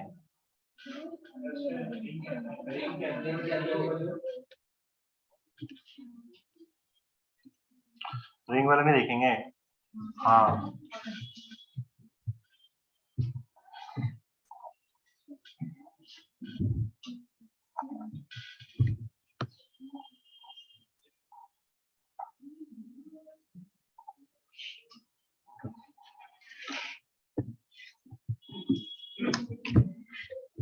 ठीक है, 4 आइसोमर हो गए इसका। अगला हेडिंग लिखो ऑप्टिकल आइसोमरिज्म।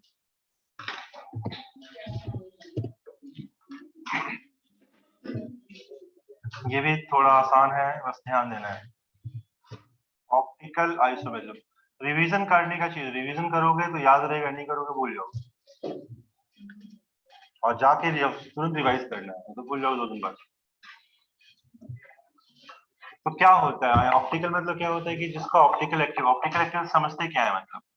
मतलब कहने का ये है कि वैसे कंपाउंड क्या होते हैं ना, हाँ मतलब समझो, बता रहे क्या कि इसमें क्या होगा कि ना ही तुम्हारा मॉलिक्यूलर फॉर्म सेम रहेगा, स्ट्रक्चर भी सेम रहेगा, लेकिन जो तुम्हारा यहाँ पे रोटेशन जो था वो भी नहीं है यहाँ पे, बिल्कुल वो भी नहीं है यहाँ पे। होता क्या है कि जो 2 मॉलिक्यूल होते हैं उन दोनों को तुम एक दूसरे के साथ सुपर इम्पोज नहीं कर सकते। सुपर इम्पोज का मतलब होता है भाई कि जैसे कि तुमको समझा दे, बिल्कुल समझ, जैसे मेरा हाथ दिख रहा है क्या है, देखो इस कैसे दिखा रहा है इसको, ये 4 चीज है, एक चीज नहीं है। इसका ये 3D में देखो क्या दिख रहा है। इस तरफ मेरा लेफ्ट साइड ये अंगूठा है, इस तरफ ये उंगली है, और आगे तरफ क्या है? प्लेन्स। और पीछे तरफ ऐसा काला काला सा, जो भी समझ लो, बैठ अलग सरफेस है, आगे अलग सरफेस है। तो तुम 3D में देखो, मॉलिक्यूल मान लो 4 सेंटर है, इसके आगे अलग, पीछे अलग, इधर कुछ इधर कुछ, ठीक है, 4 चीजें हैं। अब इसको भी निकाला, ये भी हाथ मेरा है, ये भी उंगली, सब कुछ सेम दिख रहा है। लेकिन अगर हम इन दोनों को बोले क्या ये दोनों सेम कंपाउंड है, अलग कंपाउंड है? अलग है। कैसे अलग? कैसे अलग है? दोनों हाथ ही है, मेरा दिख रहा है बिल्कुल सेम ही जैसा है, अलग क्यों है? राइट साइड है, तो इधर थंब साइड हो गया, हो गया सब एक साथ। सुपर इम्पोज देखो क्या होता है, 3D 2D में देखोगे तो हो जाएगा, 3D में देखो, फिर से 3D में देखो, तुमने अंगूठे को इम्पोज कर दिया, इसके साथ इसको इम्पोज कर दिया, लेकिन मेरा सरफेस इम्पोज हुआ, इधर कुछ और है, इधर कुछ और है। समझा है क्या बोल रहे हैं? तो कभी भी तुम 2 मॉलिक्यूल को लोगे और दोनों को सुपर इम्पोज करोगे ना, तो हमेशा एग्जैक्टली सुपर इम्पोज नहीं होगा, कुछ ना कुछ जगह अलग हो जाएगा। तो वैसे कंपाउंड जिसके 4 अलग अलग सरफेस हो, 4 अलग अलग पॉइंट हो, कार्बन के होते हैं, क्योंकि वो टेट्राहेड्रल होता है, तो उसको कभी भी सुपर इम्पोज नहीं करते। वैसे कंपाउंड को हम ऑप्टिकल एक्टिव बोलते हैं, क्योंकि वो अलग अलग तरह से करेंगे, कभी भी दोनों एक जैसा नहीं होगा। रखेंगे तो ये हो गया, ये हो गया, लेकिन सरफेस एक नहीं है। अगर सरफेस एक कर देंगे तो व्हाइट व्हाइट मैच कर, लेकिन ये दोनों मैच नहीं कर रहे, तो ये हमेशा क्या डिफरेंट रहेगा ही रहेगा। सब कुछ दिखने में सेम है, सब कुछ एक जैसा, लेकिन दोनों के अलग अलग, इसलिए इसकी प्रॉपर्टी भी क्या होती है? अलग। अब इसको मिरर इमेज बोल देते हैं, मान लो बीच में आईना लगा देंगे तो ऐसे दिखेगा, दिख रहा है तुमको? दिख रहा है ना? कैसा दिख रहा है? दिख रहा है हाथ में। तो बिल्कुल वैसा दिख रहा है जैसा हाथ दिखता है, तो मिरर इमेज कहते हैं, तो मिरर इमेज बोल दिया। तो मिरर इमेज होने चाहिए लेकिन सुपर इम्पोसिबल नहीं होने चाहिए। उनको हम क्या बोलते हैं? ऑप्टिकल एक्टिव तो है ही, ऑप्टिकल एक्टिव कह लेंगे। और ऐसे कंपाउंड्स को हम बोलते हैं एनैंसोमर्स। एनैंसोमर्स दो चीजों का रिलेशन होता है, ये दोनों क्या है आपस में, बोलेंगे एनैंसोमर्स। ठीक है, ऐसे ही आगे चीजों को पढ़ेंगे हम। क्या समझ में? ऑप्टिकल एक्टिव क्या है? सब कुछ same, formula same, structure same, कोई रोटेशन फोटेशन नहीं है। क्या है? दोनों अलग अलग कंपाउंड है। क्यों? क्योंकि दोनों सुपर इम्पोज नहीं हो सकते, दोनों एक जैसा नहीं हो सकता। अगर यहाँ पे मान लो हम यहाँ भी अंगूठा लगा देते, यहाँ अंगूठा यहाँ भी अंगूठा लगा देते, तब तो तुम्हारा ऐसा कर देता, अंगूठा अंगूठा मैच कर जाता, तब सुपर इम्पोज हो रहा है कि नहीं हो रहा है? तो हम क्या बोलते हैं, अगर सुपर इम्पोज हो गया तो ऑप्टिकल एक्टिव नहीं। मतलब क्या, कार्बन का अगर दो ग्रुप सेम हो गए तो क्या ऑप्टिकल एक्टिव है कि ऑप्टिकल इनएक्टिव है? इनएक्टिव, क्योंकि सुपर इम्पोज हो जा रहा है। अंगूठा सेम करो, ये भी अंगूठा, ये भी अंगूठा, ये भी अंगूठा, तो कैसे देखो, अंगूठा अंगूठा मैच कर गया, सरफेस सरफेस से मैच कर गया, तो क्या हो गया? सुपर इम्पोज हो गया। सुपर इम्पोज हो गया तो समझ में आया बात? चलो बड़ा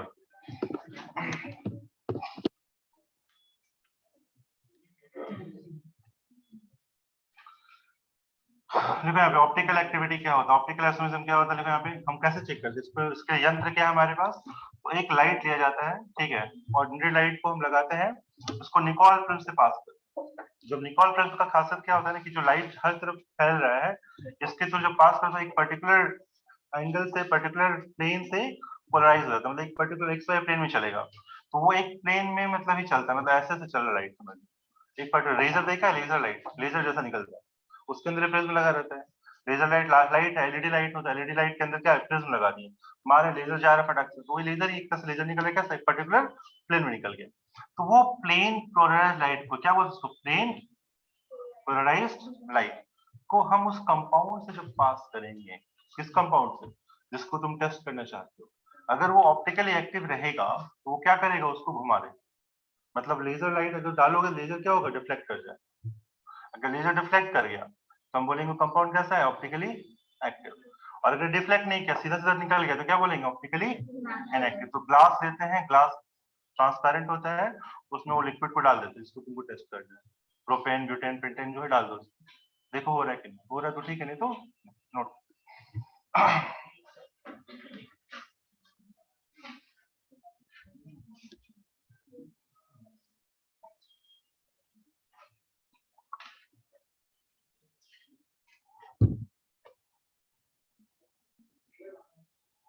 हाँ हाँ, बनाना है।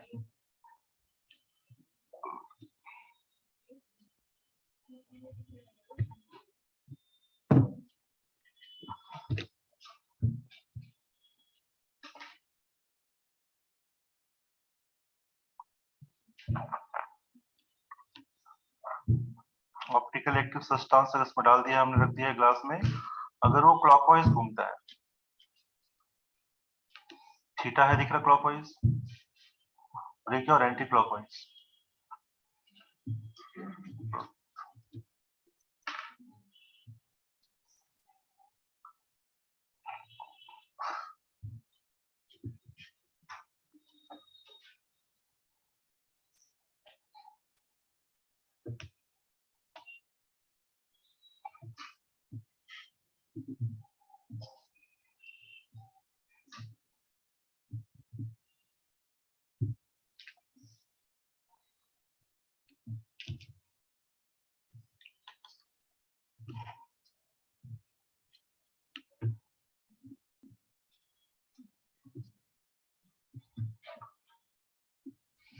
ठीक है। अब क्लियर हो गया ना क्या होता है ऑप्टिकल एक्टिव सब्सटेंस, ठीक है।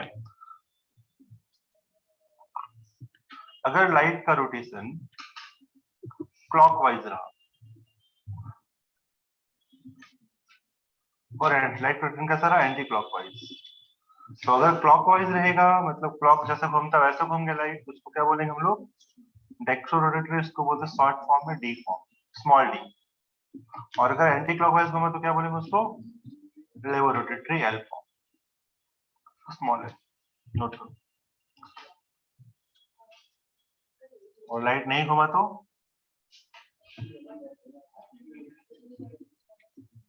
Is called optically inactive.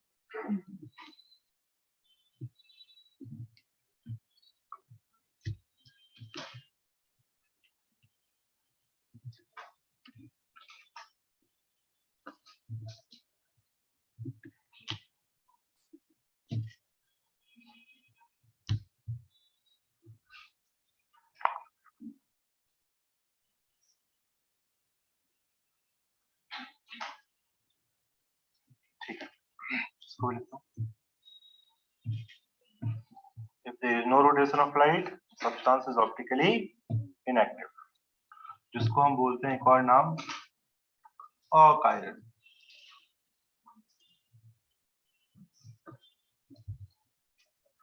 Achiral उल्टा है किसका? कायरल।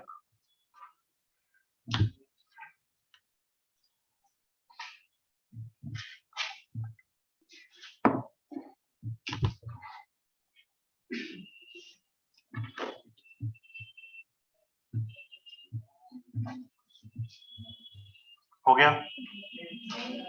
नोट करिए, नोट करिए। कायरल का मतलब क्या होता है जानते हो, फिर भी लिखो। Chiral carbon. ये नोट जल्दी करो, बात बात में करना, फटाफट नोट करो।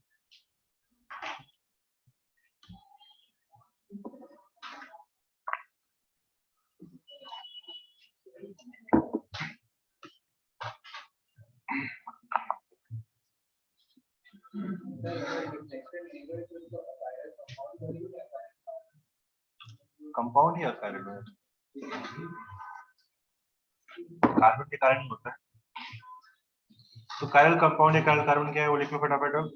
अगर हमारे पास क्या हो, उस कार्बन की 4 वैलेंसी हो और चारों ग्रुप्स क्या हो, डिफरेंट, तो वैसे कंपाउंड में क्या बोलते हैं हम लोग? कायरल। फटाफट।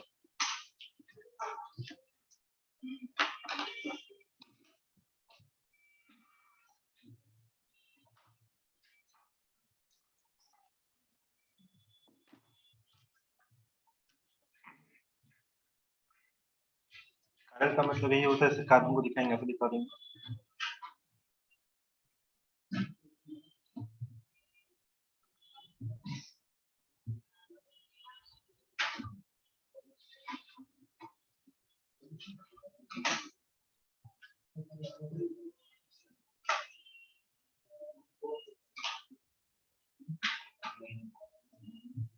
ठीक है, तो यही दिख रहा है जो तुमको यहाँ दिखा रहे हैं। क्या है, एक प्लेन पे, ये भी प्लेन पे, ये कहाँ है प्लेन के अंदर। वेज बोलते हैं इसको, क्या बोलते हैं इसको? डैश बोलते हैं इसको, वेज बोलते हैं। तो वेज मतलब हो गया बाहर और डैश मतलब अंदर। तो जैसा हम दिखाए हाथ, ये क्या है प्लेन पे, ये भी कहाँ है प्लेन पे, ये कहाँ है बाहर, और ये कहाँ है अंदर। तो अंदर बाहर दाएं बाएं, तो ऐसे दिख रहा है, दाएं बाएं अंदर बाहर। तो 4 चीज होना चाहिए, 4 चीज है। समझ में आ गया?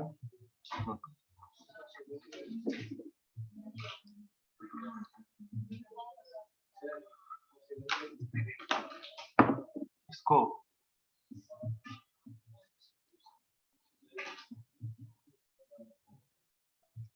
then carbon is known as carbon।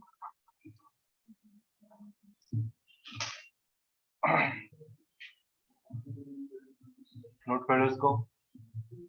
क्या बोलेंगे, ये जो कार्बन है उसको कैसे दिखाएंगे? जैसे ज्योमेट्रिकल सेंटर दिखाते वैसे उसको क्या दिखा देंगे? Optical centre. क्या बोलेंगे इसको हम लोग? ऑप्टिकल। स्टार मार्क करके दिखाना ऑप्टिकल सेंटर।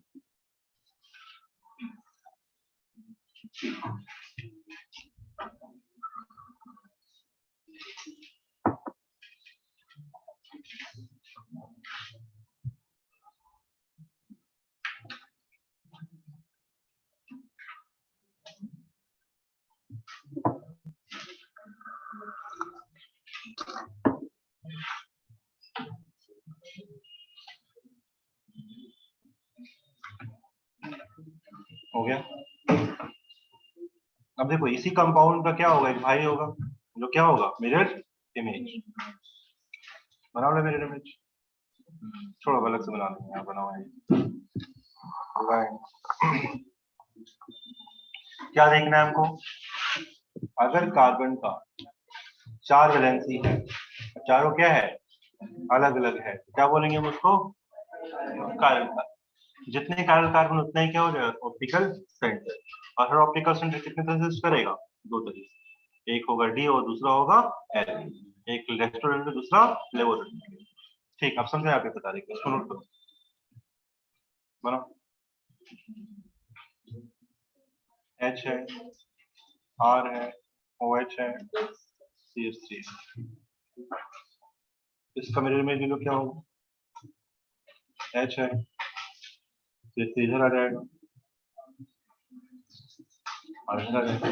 ठीक है, अगर इसको हम डालते हैं कहाँ पे, ध्यान दो, अगर इसको डालते हैं वेज में और इसको कहाँ डालते हैं, डैश में, क्या होगा? CH3 चल जाएगा डैश में और OH कहाँ चल जाएगा, वेज। ठीक है, ये डिफरेंस होता है, जो अंदर था वो क्या चला गया, बाहर चला गया मेरे लिए। तो यही पे इसी कारण से अब क्या है, इसके एक भाई है, ये है और ये दूसरा, दोनों ही क्या है, दोनों कारण होंगे, दोनों एक दूसरे के क्या है, मिरर इमेज होंगे। और दोनों क्या है, अगर ये मान लो D है तो ये क्या होगा, L फॉर्म। अगर ये D फॉर्म है, डेक्स्ट्रो है, तो ये क्या हो जाएगा, L। दोनों अलग अलग कंपाउंड, दोनों की प्रॉपर्टी क्या होगी, अलग अलग। तो तुम देखे थे अभी सिस और ट्रांस, वैसे ये क्या है, दोनों एक ही कंपाउंड है लेकिन दोनों क्या अलग अलग, फॉर्मूला सेम है, स्ट्रक्चर सेम है, लेकिन ऑप्टिकली एक्टिविटी अलग अलग। कैसे एक्टिविटी अलग अलग है भाई, जब इसमें लाइट डालोगे तुम तो मान लो ये घुमाता है +40°, ये कहां घुमाएगा, -40। क्यों, एल फॉर्म। ये कौन सा फॉर्म है, डी फॉर्म। डी फॉर्म कहां घुमाता है, क्लॉकवाइज, ये कहां घुमाएगा, एंटी। नोट,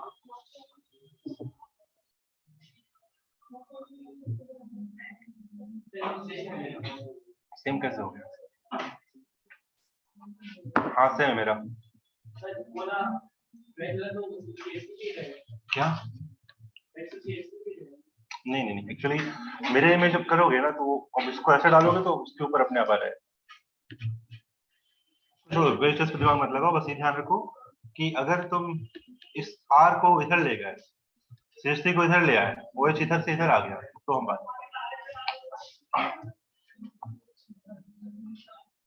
छोड़ो, उस पर तुम वेज छोड़ दो, ऐसे लाइन बना लो, बस इतना ध्यान रखो, इधर जा रहा है इधर जा रहा है, लाइन से समझ लो, अपने आप आ रहा है।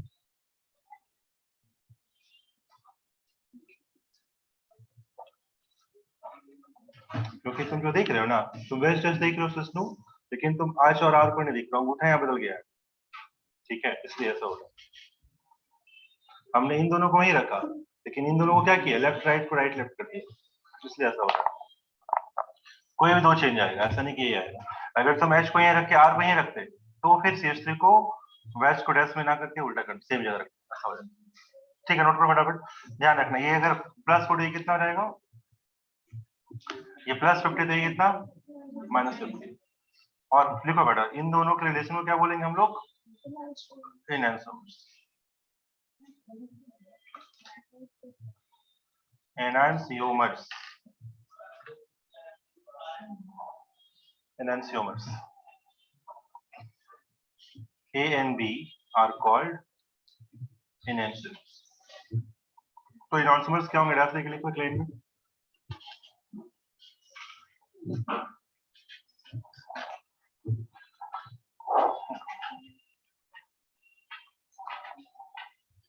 two optically active molecules which are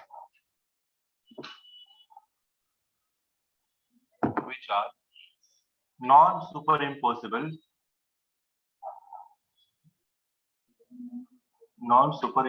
mirror images of each other.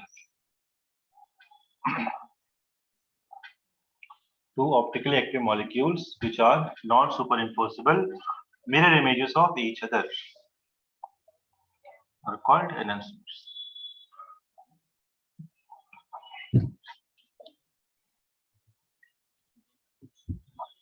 समझ में आया?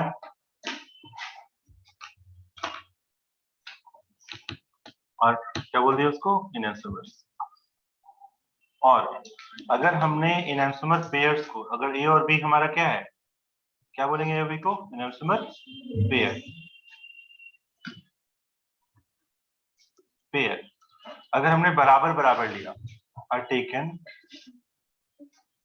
in equal amount in 50-50%, जितना ये लिए उतना, ये 10 मोल, ये भी 10 मोल, ये 1 लीटर, ये भी 1 लीटर, तो वैसे मिक्सचर को क्या बोलते हैं हम लोग, are called racemic mixture।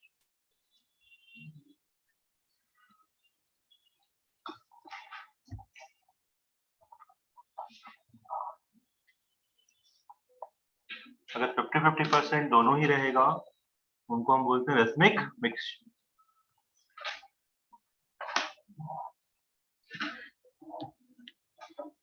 और अगर रेसमिक मिक्सचर है तो क्या ये लाइट को घुमाएगा? डालें अंदर, क्या हो गया? आधा घुमाया 40, आधा घुमाया -40, अल्टीमेटली क्या निकला? सीधा निकल गया। तो सीधा निकल गया तो क्या बोलेंगे? Optically inactive. लेकिन क्या ऑप्टिकली इनएक्टिव है दोनों? नहीं। तो क्या बोलेंगे? लिखो अच्छे नोट करके। रेसमिक मिक्सचर्स को स्पेसिफिक रोटेशन एक वर्ड होता है जिसको नोट करना है, अल्फा। ऐसे लिखा है, अल्फा मतलब स्पेसिफिक रोटेशन। थीटा ये कितना आएगा? 0। स्पेसिफिक रोटेशन जिसको अल्फा से डिनोट करते हैं for chiral for racemic mixture will be 0।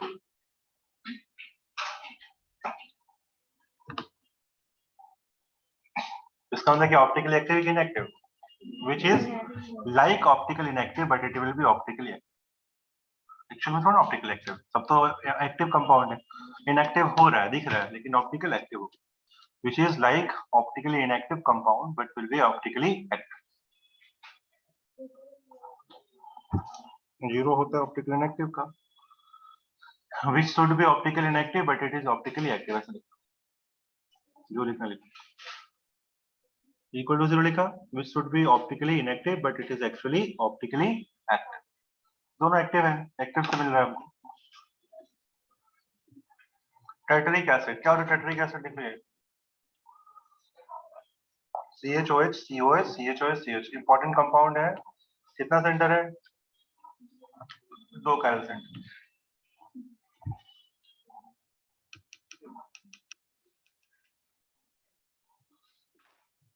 Chiral centre है ये, देखो कंपाउंड बनाओ फटाफट, चेक करो क्या ये कायरल सेंटर है? कैसे देखेंगे? H लगा हुआ है, CH3 लगा हुआ है, इधर बढ़ो क्या है? CH2, इधर बढ़ो क्या है? C से CH2 लगे तो अलग अलग हो गया, क्या बोलेंगे? Chiral centre. इसको देखो, H लगा हुआ है, CH3 लगा हुआ है, इधर बढ़े C से CH3, यहाँ बढ़े CH2 है। तो आगे बढ़ बढ़ के देखते जाओ कि ग्रुप सेम है या अलग है। अगर अलग है तो कायरल होना चाहिए, नहीं है तो अकायरल। कितने कायरल सेंटर आ गए यहाँ पे? बनाइए।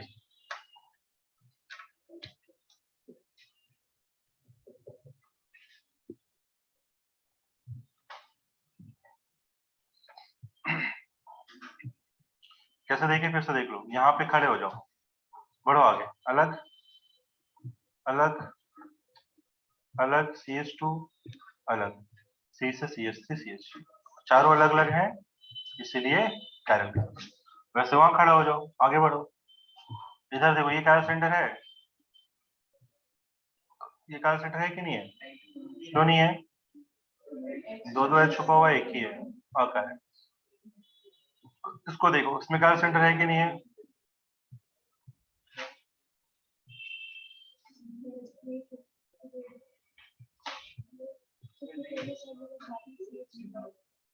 बताओ, खड़े हो जाओ, खड़े हो गए, बढ़ो आगे, H है, CH3 है, बढ़े आगे, क्या है? क्या है? आगे बढ़े, क्या है? यहाँ भी क्या है? यहाँ बढ़े, क्या है? C C H C। तो अगर हम आगे बढ़ रहे हैं, जैसे जा रहे हैं ऐसे जा रहे हैं, सेम ही आ रहा है, सेम ही आता जा रहा है, आगे बढ़ते जाओ, आगे बढ़ते जाओ, सब सेम हो गया, तो क्या बोलेंगे? अकायरल। सारे क्या ये भी है कायरल? तो कोई भी कायरल सेंटर है यहाँ पे? तो क्या ये आइसोमर देगा? ऑप्टिकल आइसोमर देगा? नहीं। ज्योमेट्रिकल देगा? हाँ। इसमें क्या है? ज्योमेट्रिकल सेंटर है लेकिन ऑप्टिकल सेंटर नहीं। एग्जैक्टली। इन आइसोमर्स के लिए कायरल होना जरूरी है, लेकिन कायरल है जरूरी नहीं कि इन आइसोमर हो।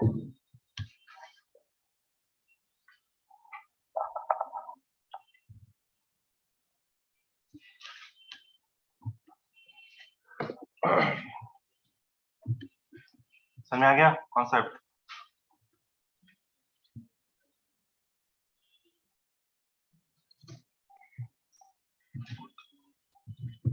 Shortfall.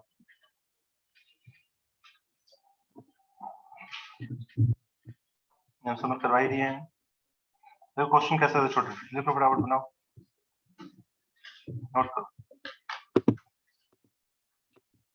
A and B are isomers of each other.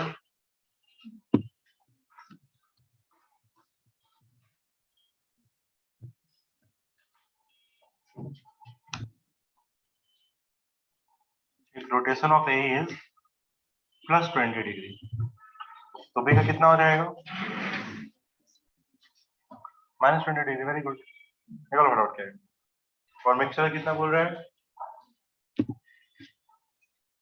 And rotation of mixture of A and B कितना है? Minus 10 degree. बताना है कि कितना ए है कितना बी।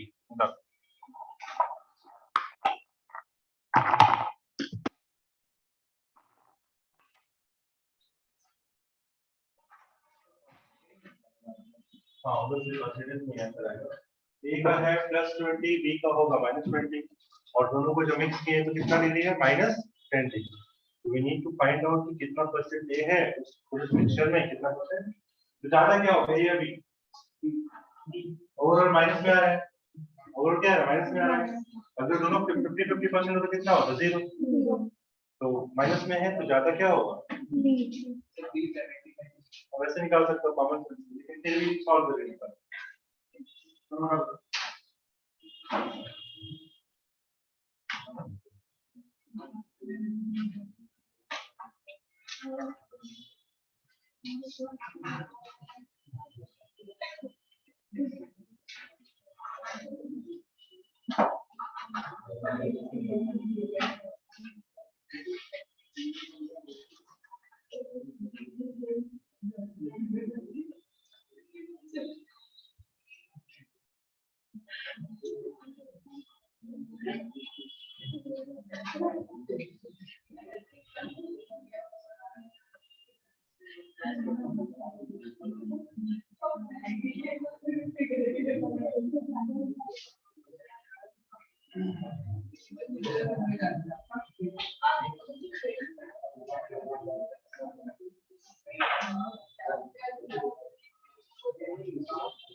कैसे करेंगे?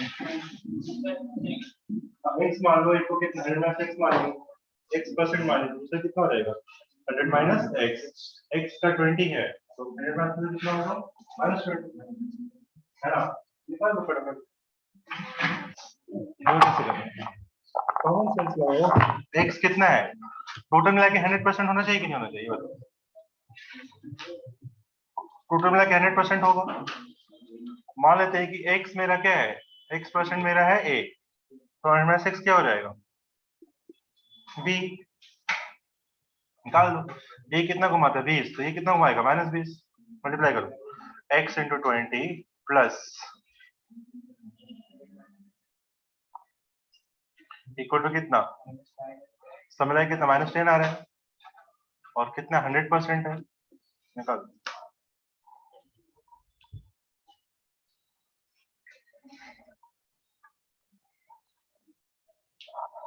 निकालो, x कितना आ रहा है? x सॉल्व करके तुमको आ जाएगा 25%। हमने पहले ही 100% ले लिया। अगर 1 लेते तो x लेते तो ये 1 माइनस x हो जाता, तो फिर परसेंट से मल्टीप्लाई करना। ठीक है, सॉल्व कर लोगे ना इसको? सॉल्व करेंगे, आ जाएगा x कितना? x इक्वल टू आ जाएगा 25%। b कितना हो जाएगा? 75%। चलो, ऐसे क्वेश्चन और भी हैं, लेकिन तुम सॉल्व कर सकते हो, कोई दिक्कत नहीं होगा।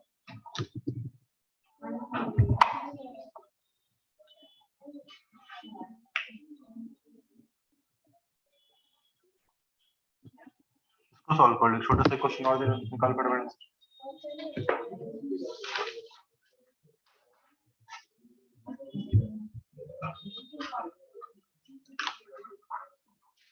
फिर से a का 20 है और a b का कितना -5 है।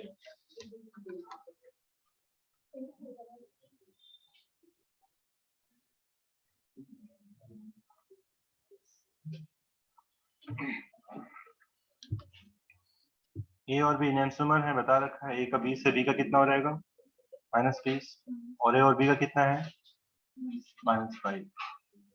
तो तुमसे पूछ रहा है, ये नहीं पूछा x और y कितना है या a और b कितना है, क्या पूछ रहा है? निकालो, क्वेश्चन करो सॉल्व, अपने आप आगे बढ़ेंगे उसके बाद।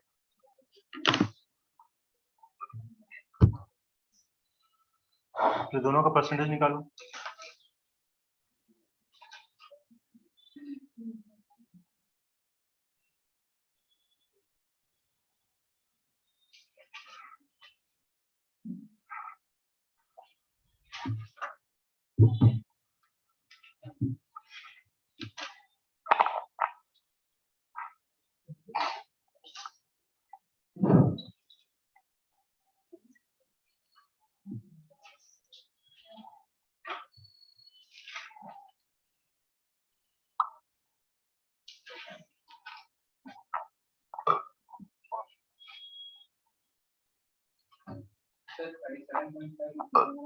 आ रहा है ना आंसर?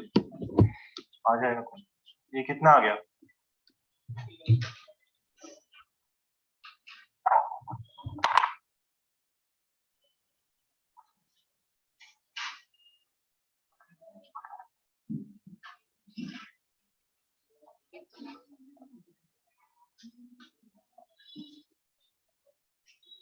क्या कर रही है? कट गया। x भी काट दिया। x मल्टीप्लाई करेंगे प्लस में करेंगे तो गड़बड़ क्या होगी? गड़बड़ तुम लिखे रहे हो। x इंटू 20 होगा ना, प्लस क्यों करेंगे? कॉमन समझो, x है एक बार माइनस एक्स, एक्स 20 घुमाएगा, माइनस कितना घुमाएगा? -20 घुमाएगा। ऐड क्यों कर रहे हो?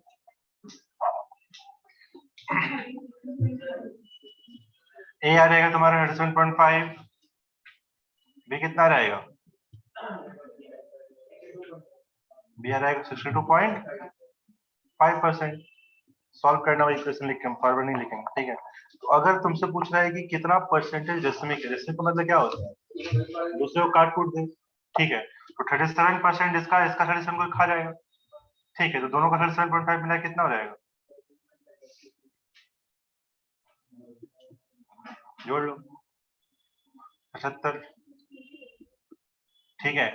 तो 75% क्या हो गया डेसिमिक, और 25% क्या बन गया? बची कौन बच जाएगा? डी। डेसिमिक क्या होता है? 50-50, जो आपस में एक दूसरे को क्या करे? कैंसिल आउट करे। तो इसका जो जो कम होगा वही ना बड़े को करेक्ट आएगा। अगर मान लीजिए ये तुम्हारा a बच गया 37.5, b कितना आ गया 62.5, तो इसका जो a है ये 37.5 क्या करेगा? उसके उतने परसेंट को खा जाएगा, कैंसिल आउट कर देगा। तो अगर उतने परसेंट को कैंसिल आउट कर दिया तो कितना परसेंट दोनों मिला कितना हो गया? यही। तो जो b है कितना बच गया? परसेंटेज भी लेफ्ट कितना हो जाएगा? 25। 25% क्या बोलेंगे? प्योर,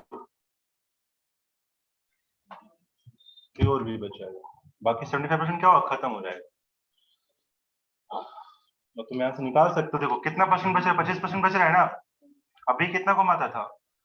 -20, -20 घुमाता था और 25% है, 25 मतलब 1/4 है, -5 डिग्री का आंसर आ रहा है, ठीक है। नोट करो, क्योंकि वो जो प्योर फॉर्म है कौन? बी का। कितना प्योर फॉर्म है बी का?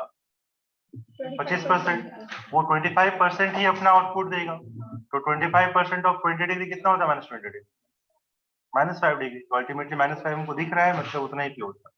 मैच कर जा रहा है, कर लोगे ना? तो इसको निकालो, तो ज्यादा नहीं, इसको कर लो फिर फटाफट इसको। ए बी को मिला दिए हैं,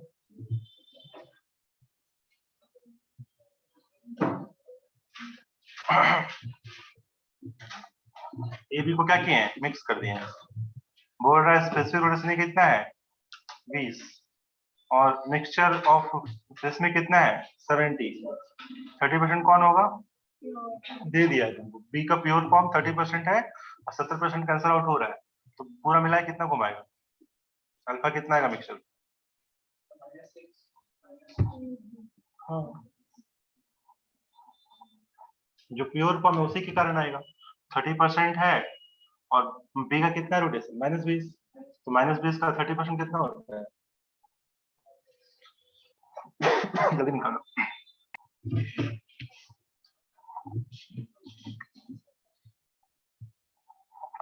ए का 20 है, बी का कितना हो जाएगा -20। क्वेश्चन में क्या बोल रहा है, मिक्सचर इज 70% रेस्मिक, मतलब क्या हो गया, न्यूट्रलाइज हो गया, तो बचा कितना। अब कौन बचा वो बता दे क्वेश्चन, बी है ज्यादा एक्सेस, ए नहीं है, बी है एक्सेस, तो बी के रिस्पेक्ट में एंगल आ जाएगा कितना, -20 डिग्री होता है, 30% ले लो। ठीक है, रखो आज के लिए इतना, ठीक है, इतने रखते हैं, नोट कर लो कैसे किया जाएगा, अगली क्लास में पढ़ेंगे हम लोग। उसके बाद कोई डाउट हो देख लो।